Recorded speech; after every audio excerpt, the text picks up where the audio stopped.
काय आहे हे मूलांक, भाग्यांक, ग्रह आणि हे नंबर्स, तर हे तुमची पद्धत कशी असते? येस, समजा एखाद्या व्यक्तीची जन्मतारीख 16 फेब्रुवारी 1976 आणि मग 16 म्हणजे 1 आणि 6 म्हणून 7. करेक्ट. हा बनतो भाग्यांक. आणि आपण जे मगाशी म्हणलो 8 नंबर आणि 4 नंबर, याबद्दल एक मिथ म्हणत होता की हे डिझास्टर नंबर्स आहेत असं म्हणतात. तसे असे काही नंबर्स आहेत की ज्यांच्या प्रत्येकाचा वेगळा वेगळा अर्थ आहे. 100 ट्यूब जर लागल्या तर त्याचा जेवढा प्रकाश नाहीये तेवढ्या 4 नंबरच्या बुद्धिमत्तेच्या माणसाचा प्रकाश आहे. 8 नंबरकडे अशा कला पण आहेत की ज्या 1 नंबरकडे किंवा 6 नंबरकडे पण मिळणार नाही. एक हिंदीतली फार मोठी बॉलिवूड मधली एक नटी अतिशय चांगलं काम करून परदेशात जाऊन पण त्याचं ती क्रेडिट घेऊन आली आहे. ती 8 जूनची आहे. चक दे इंडिया याच्यामध्ये एका रोलसाठी काही मुलींचे ऑडिशन झाली होती. त्याच्यानंतर 2 मुलीतनं एक निवडायची ठरली होती. बर. तर या मुलीचं सिलेक्शन नाही झालं जी माझ्याकडे आली होती. बर. त्याच्यानंतर आणखीन पण एका कॉस्मेटिकच्या ऍडसाठी असं झालं की तिचं सिलेक्शन नाही झालं. बर. मग ती आली माझ्याकडे की अरे हे दरवेळेला असं का होतं. तर म्हटलं अगं आपल्याला ह्याच्यात थोडा बदल करायला लागणार आहे कारण ती स्पंदनं जुळत नाहीये. बरोबर. ते करून दिल्यानंतर असं म्हटलं जातं की पायथागोरस हा अंकशास्त्राचा जनक आहे. त्या पंचांगात आपल्याला माहित आहे पृथ्वीपासून सूर्याचं अंतर किती आहे. ही काहीतरी पद्धत आहे. हे कशात मोजतात. आता आपण तास, मिनिटं असं म्हणतो पण घटका, पळ, निमिष ही आपल्याकडे आपली पद्धत होतीच. हे अंकातच आहे. करेक्ट. त्यामुळे अंकशास्त्र केव्हापासून अस्तित्वात आहे. आता ही जी अंकशास्त्राची किंवा माझी पुष्पावचंदीची प्रॅक्टिस आहे ही आता आपल्या पार्लमेंट पर्यंत जाऊन माझी पोहोचलेलीच आहे. बरं. म्हणजे आमदार, खासदार, मंत्री, गव्हर्नर इतक्या लोकांपर्यंत मी माझी कामं केलेली आहे. बर. आपण म्हणतो की बिझनेसच्या बाबतीत किंवा दुसऱ्या कुठच्या बाबतीमध्ये स्पंदनं जुळवणं, कुठल्या व्यक्तीशी तुमचं कसं जमेल हे जसं असतं तसं तुमच्या सहीला पण काही स्पंदन आहेत. बर.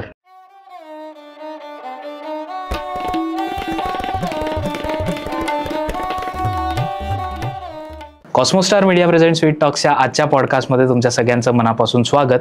आपण न्यूमरोलॉजी रिलेटेड बरेच पॉडकास्ट केलेले आहेत पण आजचा जो पॉडकास्ट आहे हा न्यूमरोलॉजी रिलेटेडच असणार आहे, ज्याला आपण अंकशास्त्र म्हणतो. पण आजच्या पॉडकास्टमध्ये आपल्याला जी माहिती मिळणार आहे आय डोंट थिंक की ही आत्तापर्यंत यूट्यूबवर जास्त कोणाला म्हणजे तुम्ही बघितली पण नसेल आणि कोणी सांगितली पण नसेल. सो तुमचा जास्त वेळ घेत नाही. आज आपल्यासोबत आहेत अंजलीताई ठोंबरे. ताई, तुमचं खूप खूप स्वागत आमच्या पॉडकास्टवर, स्वीट टॉक्सवर. आणि जे पहिल्यांदा आज तुम्हाला बघतायत तर त्यांच्यासाठी थोडीशी तुमची ओळख करून द्या. हो, आधी सुरुवात करूया. ओम गुरुर्ब्रह्मा गुरुर्विष्णू गुरुर्देवो महेश्वरा गुरु साक्षात परब्रह्म तस्मै श्री गुरवे नमः. वा. तुम्हा सर्व मंडळींना नमस्कार. मी डॉक्टर अंजली ठोंबरे आणि गेल्या साधारण 25 वर्षापासूनची अंकज्योतिषशास्त्र म्हणजेच न्यूमरोलॉजी आणि पुष्प औषधी, फ्लॉवर थेरपी याची अभ्यासक आणि त्याची सल्लागार म्हणून पण मी आता काम करते आहे. बरेच वर्ष झाली. वा वा. आणि थोडंसं ॲड ऑन मला सांगावं असं वाटेल ताईंविषयी की बरेच जे पुण्यातले लोक आहेत ते बऱ्याचदा एक कोथरूडमध्ये मंदिर आहे पूजा पार्क म्हणून, गणपतीचं मंदिर, आणि पाषाण सूसच्या बाजूला पाषाण सूस रोडला स्वामींचा एक मठ आहे ज्याला पद्मालय नाव आहे. बरोबर, पद्मालय आहे. सो ते जे मंदिर आहेत दोन्ही सुद्धा ते ताईंच्या काय म्हणतात आता ताईंचे आहेत असं म्हणायला, म्हणजे स्वामींचे आहेत बट माझी नाही पण आमचा घरचा व्यवसाय बांधकामाचा असल्यामुळे एक कोथरूडला साईट आहे मोठी आणि एक पाषाणला मेन सूस रोडला आहे. तर कोथरूडला जे मंदिर आहे ते गणेश परिवाराचं मंदिर आहे. आता त्याला सुद्धा 25 वर्ष झाली. आणि दुसरं पाषाणला जे मंदिर आहे ते स्वामी समर्थांचं मंदिर आहे आणि त्यालाही आता 20 वर्ष झाली. तर अशी आहेत ते, म्हणजे आपण आता ह्या परंपरेतले आहोत तर तसा तो एक म्हणजे आहे, एक विश्वास असतो आपल्याला. करेक्ट. आणि विशेषतः असं आहे की इथे आपण कमीत कमी वर्षात 24 यज्ञ होतात. वा. आणि आता पुढे आपल्याला न्यूमरोलॉजीच्या ह्याच्यात जे यंत्रांचा विषय येईल, तर यंत्रांवरती काही संस्कार करावे लागतात आपल्याला. तर ते संस्कार ह्या जिथे जिथे जेव्हा जेव्हा यज्ञ सुरू असतो त्या वेळेला ते संस्कार त्याच्यावरती होतात. कारण हे शास्त्र जे सगळं स्पंदनांवरती किंवा व्हायब्रेशन्सवरती आधारित आहे, तर त्या यंत्रांना पण ती व्हायब्रेशन्स मिळत असतात. आणि ती आपल्याकडे म्हणजे जप केलेली, असे संस्कार केलेली यंत्र असतात. बर. मग तुमच्या अनुमतीने आजच्या पॉडकास्टला आपण सुरुवात करूया. नक्कीच.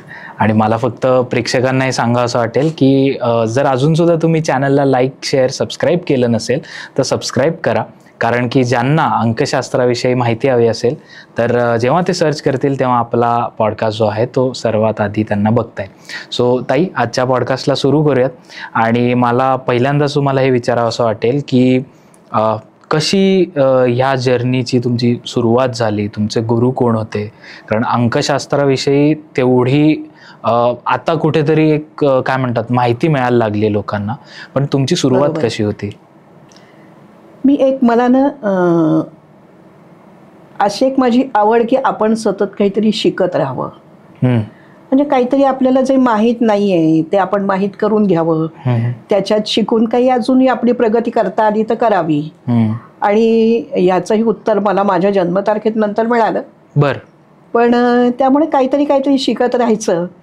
तर एक याच्याबद्दलही कुतूहल होतं मला की ज्योतिषशास्त्र काय आहे नक्की, की लोक हे जे बघतात, आपण कुठे कोणाच्या बोलण्यातनं कधी उल्लेख येतो, तर असं वाटायचं की अरे हे काय आहे, ह्याच्यातलं आपण एखादं काहीतरी शिकून बघावं का काय.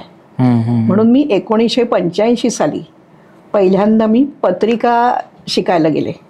आणि ते पण राजज्योतिषी पंडित काकासाहेब अवचट यांच्याकडे.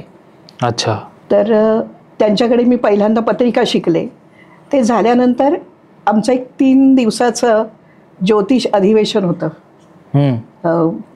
टिळक स्मारक मंदिरामध्ये. आणि त्याच्यात मला पहिली पदवी मिळाली ज्योतिष विशारद. आणि एकूण मला तो विषय आवडला. काहीतरी आपल्याला नवीन आपल्या मेंदूला एक खाद्य मिळतंय अशा ह्यानी. पण सरांनी सांगितलं होतं की 12 वर्ष तोंड बंद ठेवायचं. म्हणजे याचा अर्थ तुम्ही 12 वर्ष अभ्यास करा, मग काय ते बोला तुम्ही. पण ते जे अधिवेशन होतं त्या अधिवेशनात बरीच भाषणं झाली लोकांची. खूप चांगले अगदी उच्चीची मंडळी पण त्याच्यामध्ये बोलली. पण त्याच्यात मलाच सगळ्यात भावलेली व्यक्तिमत्व होतं ते म्हणजे जे पुढे जाऊन माझे मेंटॉर झाले, डॉक्टर एम कटककर. की ज्यांचा अंकशास्त्रातला आणि पामिस्ट्रीतला प्रचंड अभ्यास. आणि त्यांचं ते जे अभ्यासपूर्ण आणि अतिशय सुंदर सगळ्यांच्यापर्यंत पोचण्याचं त्यांच्याकडे जे कसब होतं ते भाषण मी त्यांचं ऐकलं. आणखीन मी तेव्हाच ठरवलं की मला या सरांच्याकडे शिकायचं आहे. पण मध्ये बऱ्यापैकी गॅप गेली. त्याच्यानंतर मी ज्या वेळेला सरांच्याकडे शिकायला गेले, म्हणजे बरेच वर्ष हे वाचन होत होतं. उलट बरं झालं की मी कुंडली आधी केल्यामुळे काय आहे, प्रत्येक अंकाला एक ग्रह आहे किंवा प्रत्येक अंकावरती एका ग्रहाचा अंमल आहे. तर तुम्हाला हे जर ग्रहांचे स्वभाव, त्याच्यातला सकारात्मक भाग, काही नकारात्मक भाग जर तुम्हाला माहीत असेल तर तुम्ही अंकशास्त्र शिकायला गेलात तर तुम्हाला उलट लवकर आपल्या लक्षात येऊ शकतं की हा विषय काय आहे. तर त्यामुळे हे जेव्हा मध्ये काही वर्षाची गॅप झाली की घरच्या पण काही आपल्या जबाबदाऱ्या असतात, आपल्याला ती संधी तेव्हा नाही मिळाली. पण नंतर मी जेव्हा सरांच्याकडे शिकायला गेले त्यावेळेला एक कुठेतरी असं मला लक्षात यायला लागलं होतं तेव्हा सुद्धा की या अंकाशी आपलं खूप छान कनेक्ट आहे. म्हणजे शाळेत असताना गणितात हायेस्ट येणं किंवा अकाउंटन्सीमध्ये सुद्धा, मी कॉमर्सची स्टुडंट असल्यामुळे अकाउंटन्सीमध्ये चांगले मार्क मिळवणं, तर तर त्या अंकांशी काहीतरी माझं नक्की नातं आहे हे माझ्या लक्षात यायला लागलं होतं. आणि मग आता अंकशास्त्र आपल्याला शिकायला मिळतंय तर झोकून देऊन आपण ते शिकायचं. अच्छा. अशा ह्यानी. आणि अक्षरशः डॉक्टर एम खटककरांनी म्हणजे ज्या वेळेला मी त्यांच्याकडे शिकायला गेले ना त्यावेळेसच मला वाटतं सरांचं समथिंग 70च्या आसपासचं वय असेल. म्हणजे त्यांनी 20व्या वर्षी सुरुवात केली होती प्रॅक्टिस करायला. बर. तर 50 वर्षाचा अनुभव अंकशास्त्राचा पण त्यांच्या गाठी होता आणि पामिस्ट्रीचा पण त्यांच्या गाठी होता. आणि ह्या दोन मधले त्यांना तज्ज्ञ म्हणूनच समजतात फक्त भारतात नाही जगभर. वा. तर अशा गुरूंच्याकडून आपल्याला शिकायला मिळणं. पण ह्याच्यात आणखीन पण एक गोष्ट आहे बरं का की तुमच्या पत्रिकेत जो गुरु चांगल्या ठिकाणी असेल ना तर तुम्ही ज्यांच्याकडून शिकायला जाता ते गुरु सुद्धा तुम्हाला असे उंचीचे भेटतात की ज्यांच्याकडून आपल्याला शिकायला मिळतं. त्यामुळे सरांच्याकडे एकदा शिकायला गेल्यानंतर बरं सरांनी नुसतंच मला अंकशास्त्र नाही शिकवलं. सरांनी त्याच्या आजूबाजूनी बऱ्याच गोष्टी फक्त मलाच असं नाही तर आम्हाला सर्व विद्यार्थ्यांना त्यांनी आम्हाला ध्यानही करायला शिकवलं. अरे वा. म्हणजे आमचं ते ध्यान मुद्दामून करून घ्यायचे. आणि त्याच्याच बरोबरीला मला हेही शिकवलं की अंकशास्त्र शिकवायचं कसं. अच्छा. हे सुद्धा सरांनी शिकवलं. पण सरांच्याकडे शिकत असताना त्यांनी शिकवायचं आणि आपण ते ग्रहण करायचं हे इतकं प्रोसेस छान होतं. आणि रोज मी 2 तास त्याच्यावरती अभ्यास करत असे. आणि जेव्हा मी बघितलं की अरे ह्याच्यातनं इतर ज्योतिषाच्या कुठच्याही शाखेत नसलेला एक वेगळा भाग आहे. वा. तो कुठचा तर तुमच्या सहित करून दिलेला बदल. अर्थात याच्यासाठी त्या विषयाचं तुम्हाला सखोल ज्ञान पाहिजे. करेक्ट. त्या व्यक्तीच्या जन्मतारखेत काय आहे नाही त्याच्याप्रमाणे तुम्हाला काय द्यायचं आहे हे सगळं तुम्हाला माहिती पाहिजे. पण जेव्हा हे कळलं की अरे असा काहीतरी विषय आहे आणि मग एक असं डोक्याला खाद्यच मिळालं की आता काही नाही आता ह्याच्याच पाठीमागे लागून आपण अभ्यास करायचा. आणि मला खूप बरं वाटतंय की त्याच्यात मी म्हणजे मला छान वाटलं मी रमले त्याच्यामध्ये आणि मग मी त्याच्यात काम करायला लागले. आता तसं म्हणायला गेलं तर अंकशास्त्र हा खूप प्रॅक्टिकल विषय आहे. तर तशाच त्या बेसिसवर मला तुम्हाला हे विचारा असं वाटेल की आम्ही आत्तापर्यंत जेवढे पॉडकास्ट बघतो किंवा केले त्याच्यामध्ये हे लक्षात येत आहे की मूलांक असतो आणि भाग्यांक असतो. आणि जसं तुम्ही म्हणालात की प्रत्येक नंबरवर एक कुठला तरी ग्रह त्याला काय म्हणतात गवन करतो आपण आजच्या साध्या मराठीत म्हटलं तर. तर हे खरंच असं आहे का किंवा मग तुमची पद्धत काय असते. त्याच्या आधी थोडं इतिहासाकडे वळू का त्याच्यामध्ये आपल्याला एक सलग विषय होऊन जाईल. न्यूमरोलॉजीचा इतिहास. येस. न्यूमरोलॉजीचा इतिहास असं आपण बघूया. तर सरांशी नेहमी गप्पा मारत असताना आमचे हे विषय चालायचे. बरं. की सर ह्याची सुरुवात झाली कुठून. मग आम्हाला ते काही हे वाचा ते वाचा हे ऑब्झर्व करा की अरे तुम्ही विचार करा काय अजून असेल. मग त्या सगळ्या ह्याच्यात बरं बाकीची काही पुस्तकांचं पण वाचन त्याच्यातनं व्हायचं. अच्छा. तर त्याच्यात अशी एक गोष्ट लक्षात यायला लागली होती की सूर्य किंवा रवी उदय आणि रवी अस्त हा ठराविक वेळेला होतो. बरोबर. आता तो पंचांग आपल्याकडे अवेलेबल असतात. करेक्ट. त्या पंचांगात आपल्याला डे 1लाच माहित आहे की वर्षभर रवी उदय आणि रवी अस्त केव्हा होणार आहे. करेक्ट. म्हणजे ही काहीतरी पद्धत आहे. हे कशात मोजतात. आता आपण तास मिनिटं असं म्हणतो पण घटका पळ निमिष ही आपल्याकडे आपली पद्धत तर होतीच. हे अंकातच आहे. करेक्ट. त्यामुळे अंकशास्त्र केव्हापासून अस्तित्वात आहे. बरोबर. हो की नाही. बरोबर. बरं याच्यात असं आहे की अंकांच्या मध्ये एक गूढत्व आहे. त्याची स्वतःची काहीतरी ताकद आहे. त्याला स्वतः त्या अंकांना काहीतरी सजेस्ट करायचं असतं आपल्याला आणि ते समजून घ्यायची मानवाची पण इच्छा असते. तर जेव्हा मानव अभ्यास करायला लागला आता जसं आपण हे म्हणतो की प्राण्यांच्या मधलं माणसामध्ये असलेलं वैशिष्ट्य काय आहे. तर जे काही एखादं गूढत्व असेल निसर्गात एखादी गोष्ट जी आहे ती जर गोष्ट आपल्याला अजून त्याच्यातलं जास्त समजलं तर त्याच्या आपल्या प्रगतीसाठी आपण त्याचा उपयोग करून घेऊ शकतो. अगदी बरोबर. हा जो मानवाच्या स्वभावातला भाग आहे त्याच्याप्रमाणेही तो अंकांचा विचार करायला लागला असणार आहे. आणि असं आपण म्हणू शकतो की माणसाला किंवा मानवाला एक टाइम सेन्स आला. ओके. तेव्हापासून तर अंकशास्त्रावरती जास्तच बर म्हणजे विचार केला असणार आहे माणसानी. बर. आणि अति प्राचीन ह्या गोष्टी आहेत. जसं आपण म्हणतो की चंद्र सूर्य केव्हापासून आहे, करेक्ट, तेव्हापासून हे असणार आहे. असं नाहीये की फक्त आपल्याकडे भारतातच आहे. भारतात तर आहेच आहे. म्हणजे आपल्या ऋषीमुनींना जे ज्ञान मिळालेलं आहे ते म्हणतो त्यांना ध्यानात मिळाले, आपल्याला परमेश्वराकडून मिळालेलं आहे. किंवा आपल्याकडे जे काही वाङ्मय आहे त्याला आपण म्हणतो अपौरुषीय वाङ्मय आहे, त्याच्यातूनही त्यांना ते ज्ञान मिळालं असणार आहे. पण मग पृथ्वीपासून सूर्याचं अंतर किती आहे, ह्या ज्या सगळ्या गोष्टींचा त्यांनी आधीच अभ्यास केला होता.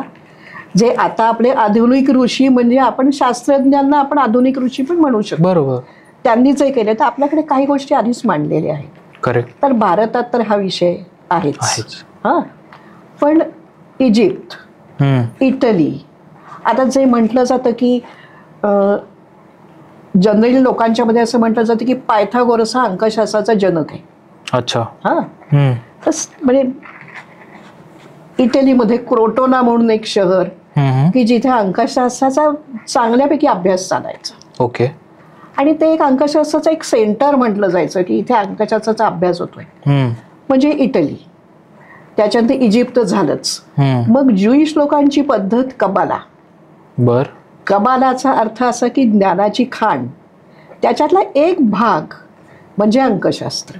ओके. हा, त्याच्यानंतर ग्रीसमध्ये झालं. बरं, इतरही देशांच्या मध्ये वेगवेगळ्या पद्धतीने हिब्रू पद्धत, ती पण अंकशास्त्रातली त्यांची पद्धत आहे. ओके. त्यामुळे अनेक देशांच्या मध्ये ह्याच्यावरती काहीतरी अभ्यास सुरू असणार, पण कदाचित त्याला अंकशास्त्र हे तेव्हा नाव नसणार.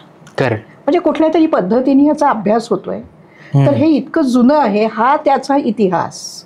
आता पायथागोरसला जरी जनक मानतात तरी त्याचा पिरियड काय होता, तर 570 BC ते 500 BC हा पायथागोरसचा पिरियड मानला जातो. पण त्याच्यानंतर आता आधुनिक अंकशास्त्राला चालना अजून कोणी दिली तर आयरिश भविष्यवेत्ता किंवा अंकशास्त्रावरती अभ्यास करणारी व्यक्ती. ओके. ती म्हणजे किरो. किरो. किरो. ओके. तर किरोच्या पुस्तकामध्ये त्यांनी असं दिले, म्हणजे साधारण 19व्या आणि 20व्या शतकात त्यांचा वावर होता.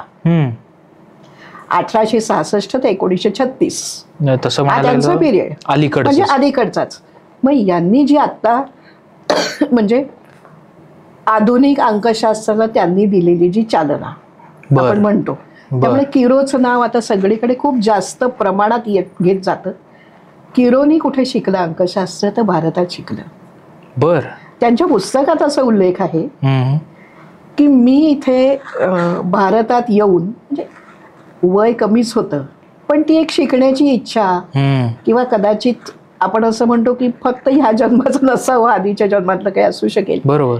कारण जर एखादी व्यक्ती एवढा अभ्यास करतीये काहीतरी घेऊन पण आली असेल ना आपली पोतडी. करेक्ट.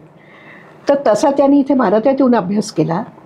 आणि त्यांनी सांगितलं की म्हणजे इथे जे ज्योतिषी किंवा जे या विषयावरचे तज्ज्ञ, त्यांच्या अक्षरशः पोटात शिरून त्यांनी हे ज्ञान आत्मसात केलं. आणि मग त्यांनी परत गेल्यानंतर अंकशास्त्राच्या दृष्टीने खूप मोठ्या गोष्टी पुढे आणल्या. हा, तर पायथागोरियन पद्धत आणि किरोनी जी वापरली ती शॅल्डियन पद्धत, अशा दोन पद्धती अंकशास्त्रामध्ये जास्त वापरल्या जातात लेटरला नंबर देण्याच्या दृष्टीने. प्रत्येक लेटरला एक अंक दिलेला आहे. ओके. आणि ते मोजण्याची किंवा कॅल्क्युलेट करण्याची जी पद्धत आहे ती एक आहे पायथागोरियन पद्धत आणि एक आहे किरोनी वापरलेली शॅल्डियन पद्धत. तर आता जास्त करून शॅल्डियन पद्धती वापरली जाते.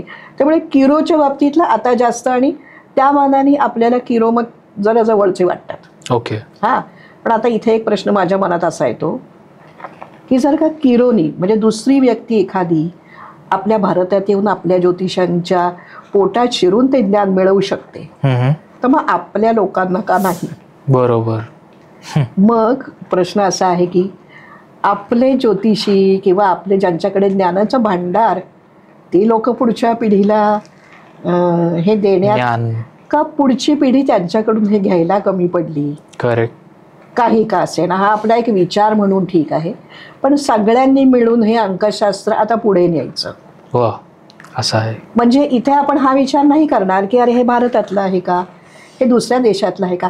सगळं मिळून एक ग्लोबल बघितलं तर ते अंकशास्त्रच आहे, न्यूमरोलॉजी. अगदी बरोबर. ती आपल्याला पुढे न्यायची आणि त्याचा आपल्या सामान्य लोकांना सुद्धा कसा चांगला उपयोग करून देता येईल हे बघणं आता महत्वाचं आहे. माझ्यासारख्या व्यक्तीचं काम ठरतं की आपण याच्यात अभ्यास करतोय, बरोबर. याच्यात आपण पुढे जायचा प्रयत्न करतोय. आपल्याला जर अनुभव मिळतो तर त्या अनुभवाच्या शिदोरीतनं पुढे काय आपण देऊ शकतोय हे पण बघणं खूप महत्वाची गोष्ट आहे. Correct, correct. आणि किरोनी तर असं सांगितलं होतं, म्हणजे पुस्तक त्यांचं कम्प्लीट वाचून झाल्यानंतर एक छोटासा पॅरेग्राफ त्यांनी असं दिलेला आहे की अरे तुम्ही लोकांनी पण ह्याच्यामध्ये झोकून देऊन जर का काम केलं तर खरोखर तुम्हाला या अंकांच्या गूढत्वापासून तुम्हाला त्याच्यातलं काय ते नक्की सार जे आहे, एक्स्ट्रॅक्ट आहे, ते तुम्हाला प्रत्येकाला असं थोडं थोडं समजायला लागेल. वा वा, एवढं तुम्ही सुंदर सांगितलात इतिहास. मला नाही वाटत की आतापर्यंत बऱ्याच जे आपले प्रेक्षकही असतील त्यांना माहिती असेल हा इतिहास. मी पण आज पहिल्यांदाच हे सगळं ऐकतोय, कारण की आपण बघतो त्यावेळी डिरेक्टली नंबर्स पासून चालू करतो आणि मग ते जसं मी मगाशी म्हणलं मूलांक, भाग्यांक, मग ग्रह, मग ते आता आपण पुढे बोलूयातच, लकी नंबर्स आणि बाकी सगळ्या गोष्टी. तर मगाशी मी जसं विचारलं तसंच मी विचारेन की मग काय आहे हे मूलांक, भाग्यांक, ग्रह आणि हे नंबर्स, तर हे तुमची पद्धत कशी असते? येस, आता याच्यामध्ये असं आहे की कुठलीही जन्मतारीख आपण बघितली तर एक तर जन्मतारीख मांडायची कशी. समजा एखाद्या व्यक्तीची जन्मतारीख धरून चालू आपण की काय 16 फेब्रुवारी 76. अच्छा, अशी जन्मतारीख नाही सांगायची. 16 फेब्रुवारी 1976 ही आपली मांडायची पद्धत आहे. बरोबर. आणि मग 16 म्हणजे 1 आणि 6 म्हणून 7. करेक्ट. हा बनतो भाग्यांक.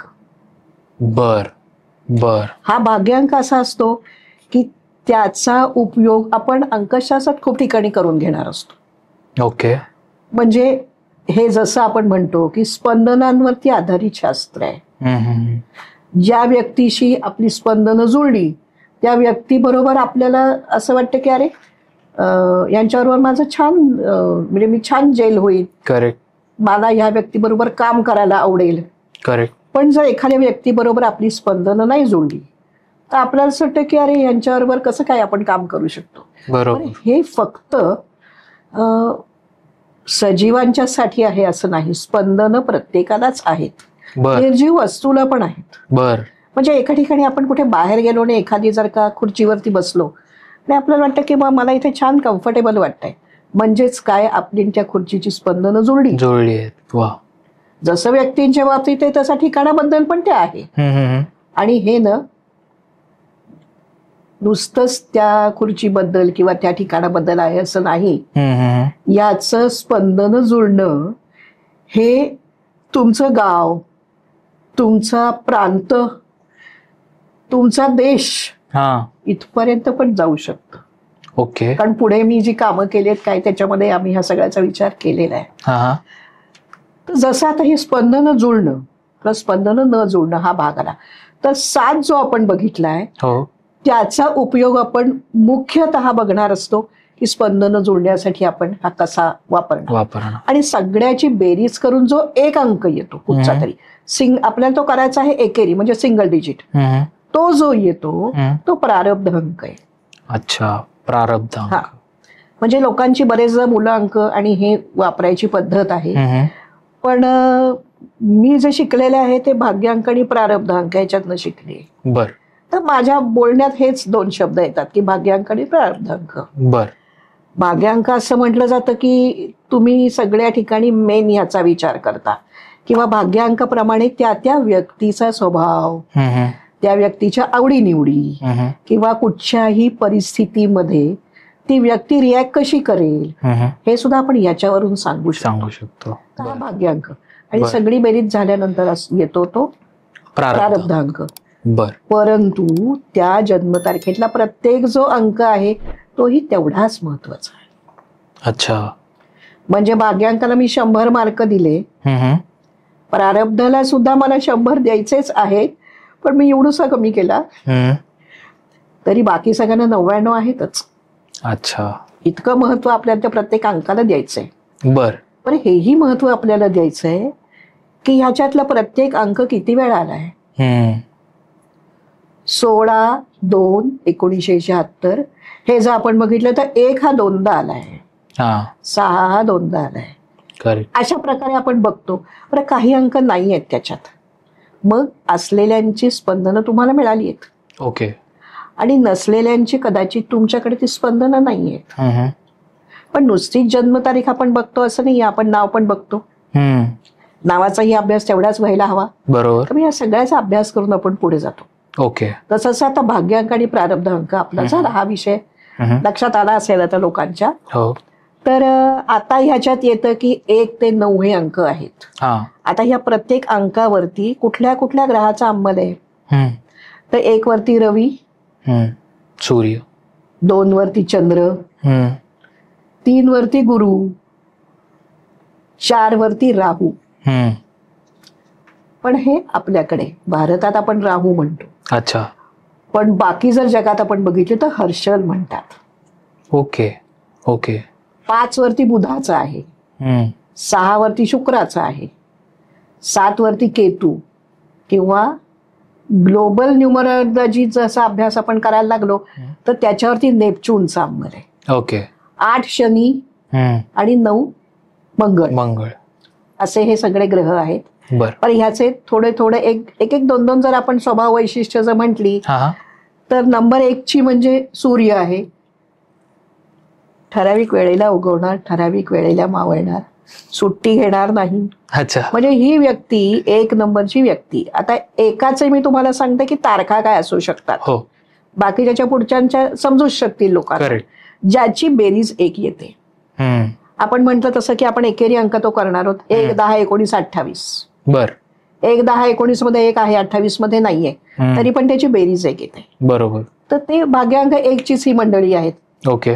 रेग्युलर काम करणारी, त्यांच्या ज्या जबाबदाऱ्या असतील त्यांना कुठेही स्किप न करणारी, लोकांच्यासाठी जेव्हा गरज पडेल ते उभी राहणारी.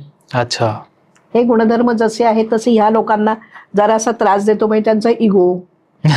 ओके. तो इगो जर त्यांनी व्यवस्थित हँडल केला तर हे असं 1 ची एक वैशिष्ट्य आहेत. आता 2 ची जर आपण बघितली तर खूप छान कल्पनाशक्ती, विचार करण्याची कपॅसिटी, लिखाणाची कपॅसिटी, किंवा एखादं काम जर त्यांच्याकडे कोणी सोपवलं तर ते सांगितलेलं बरहुकूम करण्याची त्यांची सवय. पण ह्या लोकांना खूप जर असं म्हटलं तर मानसिक ह्या ज्या सगळ्या बाकीच्या फॅकल्टीज आहेत ह्या असल्या तरी सुद्धा यांना कधीतरी कुठेतरी ना एक कॉन्फिडन्सची कमी वाटू शकते का. अच्छा. असा विचार असतो. म्हणजे तुम्ही जर म्हणलात की स्टेजवर जाऊन बोलता का, तर ते म्हणतात ते माझं काम मी केलंय. ओके. हे पण बाकी त्यांच्या कामात कसूर करणार नाहीत. बरं, याच्यात गंमत अशी आहे, एकही अंक असा नाही की जो संपूर्णतः सकारात्मकच त्याचे गुणधर्म आहेत. सकारात्मक आणि नकारात्मक दोन्हीही गुणधर्म तुम्हाला प्रत्येक अंकात दिसणार आहेत. आता 3 गुरु आहे. गुरुच्या ह्याच्यात आपण कसं म्हणतो की यांच्या एक विचारांना एक चांगली उंची असते किंवा त्यांना जे शोभणार नाही तसं ते वागणार नाहीत. ओके. एक नशिबाची कुठेतरी त्यांना मिळालेली साथच आहे. हा. किंवा इतरांना इन्स्पायर करण्याची त्यांची ताकद, की हे एक फोकसनी काम करतात. लोक इतर पण म्हणतात की अरे ह्याला जमतंय तर मग मला का जमू नये. म्हणजे इतरांना पण थोडंफार असं करणं की सगळे मिळून पुढे जाऊ, प्रोत्साहन देणं हे 3 नंबरच्याकडे आहे. पण यांच्याकडे सुद्धा कुठेतरी जी महत्वाकांक्षा आहे ही जर जास्त महत्वाकांक्षा व्हायला लागली तर त्याचा त्रास होऊ शकतो. त्यामुळे याच्या बाबतीत सुद्धा थोडी सांभाळण्याची गरज आहे. ओके. आता 4 नंबरच्या बाबतीतलं तर असं म्हणतात की आता 4 आणि 8 जरा ह्या 2 नंबर्सना किंवा ह्या 2 अंकांना लोक असं म्हणतात की कोणी आले तर मला म्हणतात मॅडम 4 तारीख आहे हो माझी. अहो असू दे ना, याच्यात सकारात्मक गोष्टी आहेतच की. आपण कशावरती जास्त फोकस करायचं ते आपण ठरवू ना. करेक्ट. आणि कुठल्याही ठिकाणी परमेश्वरांनी सुद्धा आतापर्यंत असंच केलेलं आहे की जिथे काहीतरी तुम्हाला प्रॉब्लेम दिसतोय तिथेच त्याचं उत्तर पण ठेवलेलं आहे. बरोबर. तर असं काही नाहीये की कशावरती उत्तर नाहीये, आपण देऊ शकतो उत्तर त्याच्यावरती. तर 4 वाल्यांचं कसं आहे, काहीतरी ठोस काम करणं. म्हणजे आपण म्हणतो की एखादी जर का बिल्डिंग उभी केली तर त्याच्या कॉर्नरस्टोनचं जे काम आहे ना ते समाजात 4 नंबर करतो. ओके. म्हणजे ही तर त्याची ताकदच आहे. आणि ही मंडळी तुम्हाला समाजात हवीत. बरोबर. बरं, प्रवाहाच्या विरुद्ध जाऊन पोहण्याची कपॅसिटी त्यांची आहे. काहीतरी वेगळं करून दाखवण्याची ताकद आहे त्यांच्याकडे. पहिल्यांदा वेगळं करण्याचा विचार पण आहे. वा. आणि जर तुम्हाला अडचण येते तर ती अडचण पार करून पुढे कसं जायचं हे सुद्धा शिक्षण त्यांच्याकडे आहे आणि हे ते वारंवार वापरतायत. वा. मग हे शिकण्यासारखं आहेच ना आपल्याला. अगदीच. फक्त कसं आहे की काही ठिकाणी ह्यांचा जास्त चिकित्सक स्वभाव पडतो. अच्छा. त्या गोष्टी त्यांनी सांभाळायच्यात. बर. आणि अडचणी येतात त्याच्यावरती मार्ग तर आपण काढूच शकतो. करेक्ट. बरं, उपाय आपल्याकडे असतातच त्याच्यात आपण देऊच शकतो. त्याला आता 5 नंबर बुधाचा आहे. बुध म्हणजे बुद्धी म्हणतो आपण, आणि चांगल्या प्रकारे आकलन शक्ती. 4 नंबर खरं तर 5चे पण मोठा भाऊ म्हणता येईल इतकी 4 नंबरकडे पण तेवढीच बुद्धिमत्ता आहे. ओके. 5 नंबरकडे कशी बुद्धिमत्ता आहे माहितीये का, एखाद्या ठिकाणी गेल्यानंतर ना त्या ठिकाणी नक्की काय चाललंय हे तिथे पाय ठेवता क्षणी ह्या लोकांना समजतं. बर. उत्तम बोलणं ही एक त्यांची ताकद आहे. वा. आणि त्यामुळे कुठेही गेल्यानंतर जर का अशी व्यक्ती बोलायला समोर असेल आपल्याला समजतंच. बरं, फार सिरियस बोलत नाहीत ते. त्यांचं बोलणं असं छोट्या छोट्या अशा ह्याच्यामध्ये समोरच्याला समजून घेऊन काम करण्याची पद्धत अशी आहे. आणि ह्यांना आवडणार आहे तो बदल. बर. आणि स्वातंत्र्य, फ्रीडम. आता हे मी तुम्हाला काय सांगते, पुढे एखादा अंक जर का जास्त व्हायला लागला तर काय होईल ते पण मी तुम्हाला ह्याच्यात घेते. राईट. तर फक्त यांच्यामध्ये काय आहे की आरंभशूरता हा त्यांचा दोष आहे. की एखाद्या गोष्टीची सुरुवात करतात पण ते 95% झाल्यानंतर 5% आहे ते ढेपाळतील. अच्छा. आणि मग म्हटलं की अरे जरा बघूया नंतर. पण कुठलंही काम करायला घेतलं की असे झपाटल्यासारखे काम करतात. मग माझं म्हणणं असं, हे झपाटले पण आहे ना तेव्हाच ते पुरं करून टाकावं. बर. जन्मतारखेचं आपण ज्या वेळेला विश्लेषण करतो सांगतो त्या व्यक्तीला तेव्हा हे सगळं आपल्याला लक्षात यायला लागतं की अरे ह्या सगळ्या गोष्टी आपल्याला त्या व्यक्तीत दिसत आहेत. आता 6 नंबर बघितला तर आपण शुक्राचा जो आहे त्याच्यात त्यांच्याकडे एक आपण म्हणतो की व्यक्तिमत्व, एक छान व्यक्तिमत्व त्यांना मिळालेलं असतं. बर. त्यांना सगळ्या छान छान गोष्टी आवडत असतात आणि एक सौंदर्याची दृष्टी असते त्यांच्याकडे. ओके. म्हणजे एखाद्या ठिकाणी एखादा छोटासा त्यांनी बदल केला तर ती गोष्ट तिथलं ते सगळा भाग किंवा ती खोली एकदम आपण म्हणतो की अरे हे फारच छान दिसायला लागलंय. हे जे आहे त्यांच्याकडे असलेली नजर आणि त्यांच्या आवडी. फक्त ह्याच्यामध्ये काय आहे बरं, अतिशय उत्तम स्मरणशक्ती. अच्छा. ही 6 भाग्यांकवाल्यांच्याकडे उत्तम असते. ओके. जर बघितलं आपण की ह्याच्यातलं बुवा एखादा नकारात्मक भाग काय तर शक्यतो ह्यांना कुणाचा तरी जर का आधार मिळाला तर हे जास्त त्यांना छान वाटतं. ओके. ओके. किंवा आता जर का अजून ग्रहांच्या बाबतीतलं बोलायचं तर 5 अंक म्हणजे बुध सतत जागा असतो. अच्छा. शुक्र रात्रीचा झोपलेला असतो. यांना जरा आराम करायला आवडतो. ओके. म्हणजे जिथे तुम्हाला असं वाटतं, जेव्हा आपल्याला असं वाटतं ना की 6ची व्यक्ती आहे आणि म्हणतात आता जेवण झालंय आता आज जरा लगेच नाही ऑफिसला जात नाही, तेव्हा त्यांना नाही सांगायचं की नाही तुम्ही उठा कामाला लागा. कपॅसिटी त्यांच्याकडे पण चांगली. आता एवढ्या सगळ्या गोष्टी, इतकी छान सौंदर्यदृष्टी बाकी आहेत, ते कुठे गेले तर ते समोरच्याला असा प्रश्न विचारतील की त्या माणसाला असं वाटेल की अरे ह्यांना आपण नाही कसं म्हणावं. असं करेक्ट व्यक्तिमत्व असतं ह्या लोकांचं. करेक्ट. आता 7 कडे जर आपण वळलो की जो आपण केतूचा किंवा नेपच्यूनचा नंबर म्हणतोय, तर 7 वाल्यांच्या कडे काय आहे की एक असं आपल्याला वेगळे पण त्यांच्यामध्ये दिसतं की ह्यांना एकटं राहायला आवडतं. त्याच्यात त्यांची प्रगती पण होत असते कारण तेवढे विचार करण्याची त्यांच्याकडे जी कपॅसिटी आहे. वाचन, चिंतन, मनन, बर तो 7 नंबर. बर आणि परदेशात जाण्याची त्यांना कुठून तरी आतून एक इच्छा असते. हे 7 नंबरचं वैशिष्ट्य आहे. बर. पण ना ह्या लोकांना सगळ्यांच्या मध्ये मिक्सअप व्हायला जरा कमी हवं असतं. त्यामुळे ते जर का समाजाभिमुख झाले तर त्यांनी केलेलं कार्य लोकांच्या पर्यंत चांगलं पोहोचू शकेल. ओके. आता 8 नंबर. 8 नंबरच्या बाबतीत असं आपण बघतो की खूप कष्ट करतात ही मंडळी. ओके. कष्टाला कधीच 8 नंबर मागे नाहीये. वा. आणि त्यांना माहिती आहे की सक्सेस म्हणजे एखादं यश तुम्हाला मिळवायचं आहे तर त्याला दुसरा मार्ग नाही की तुम्ही कष्ट केले पाहिजेत. हे या लोकांना माहिती आहे. त्यामुळे ते कधीच त्याच्यामध्ये कसूर करत नाहीत. पण या लोकांच्या कामांना कदाचित थोडा वेळ लागतो जास्त. इतरांच्या पेक्षा जे होतं त्याच्यापेक्षा यांच्या बाबतीत थोडंसं त्यांना उशीर लागू शकतो. बर. त्याच्यावर उपाय आहेत. बर. काही त्यांनी घाबरण्याचं कारण नाही आपल्याला. यांना आणखीन एक यांना प्रश्न असा पडतो, यांना नाही म्हणायला प्रॉब्लेम असतो. अच्छा. कोणालाही पटकन नाही म्हणायचं ते त्यांना जमत नाही. बर. मग पण हे जे आहे की आता 8 ला जे म्हणत जातात असं नेहमी की अरे ज्यांना 8 नंबर आहे का, बापरे 8 नंबरकडे अशा कला पण आहेत की ज्या 1 नंबरकडे किंवा 6 नंबरकडे पण मिळणार नाहीत. ओके.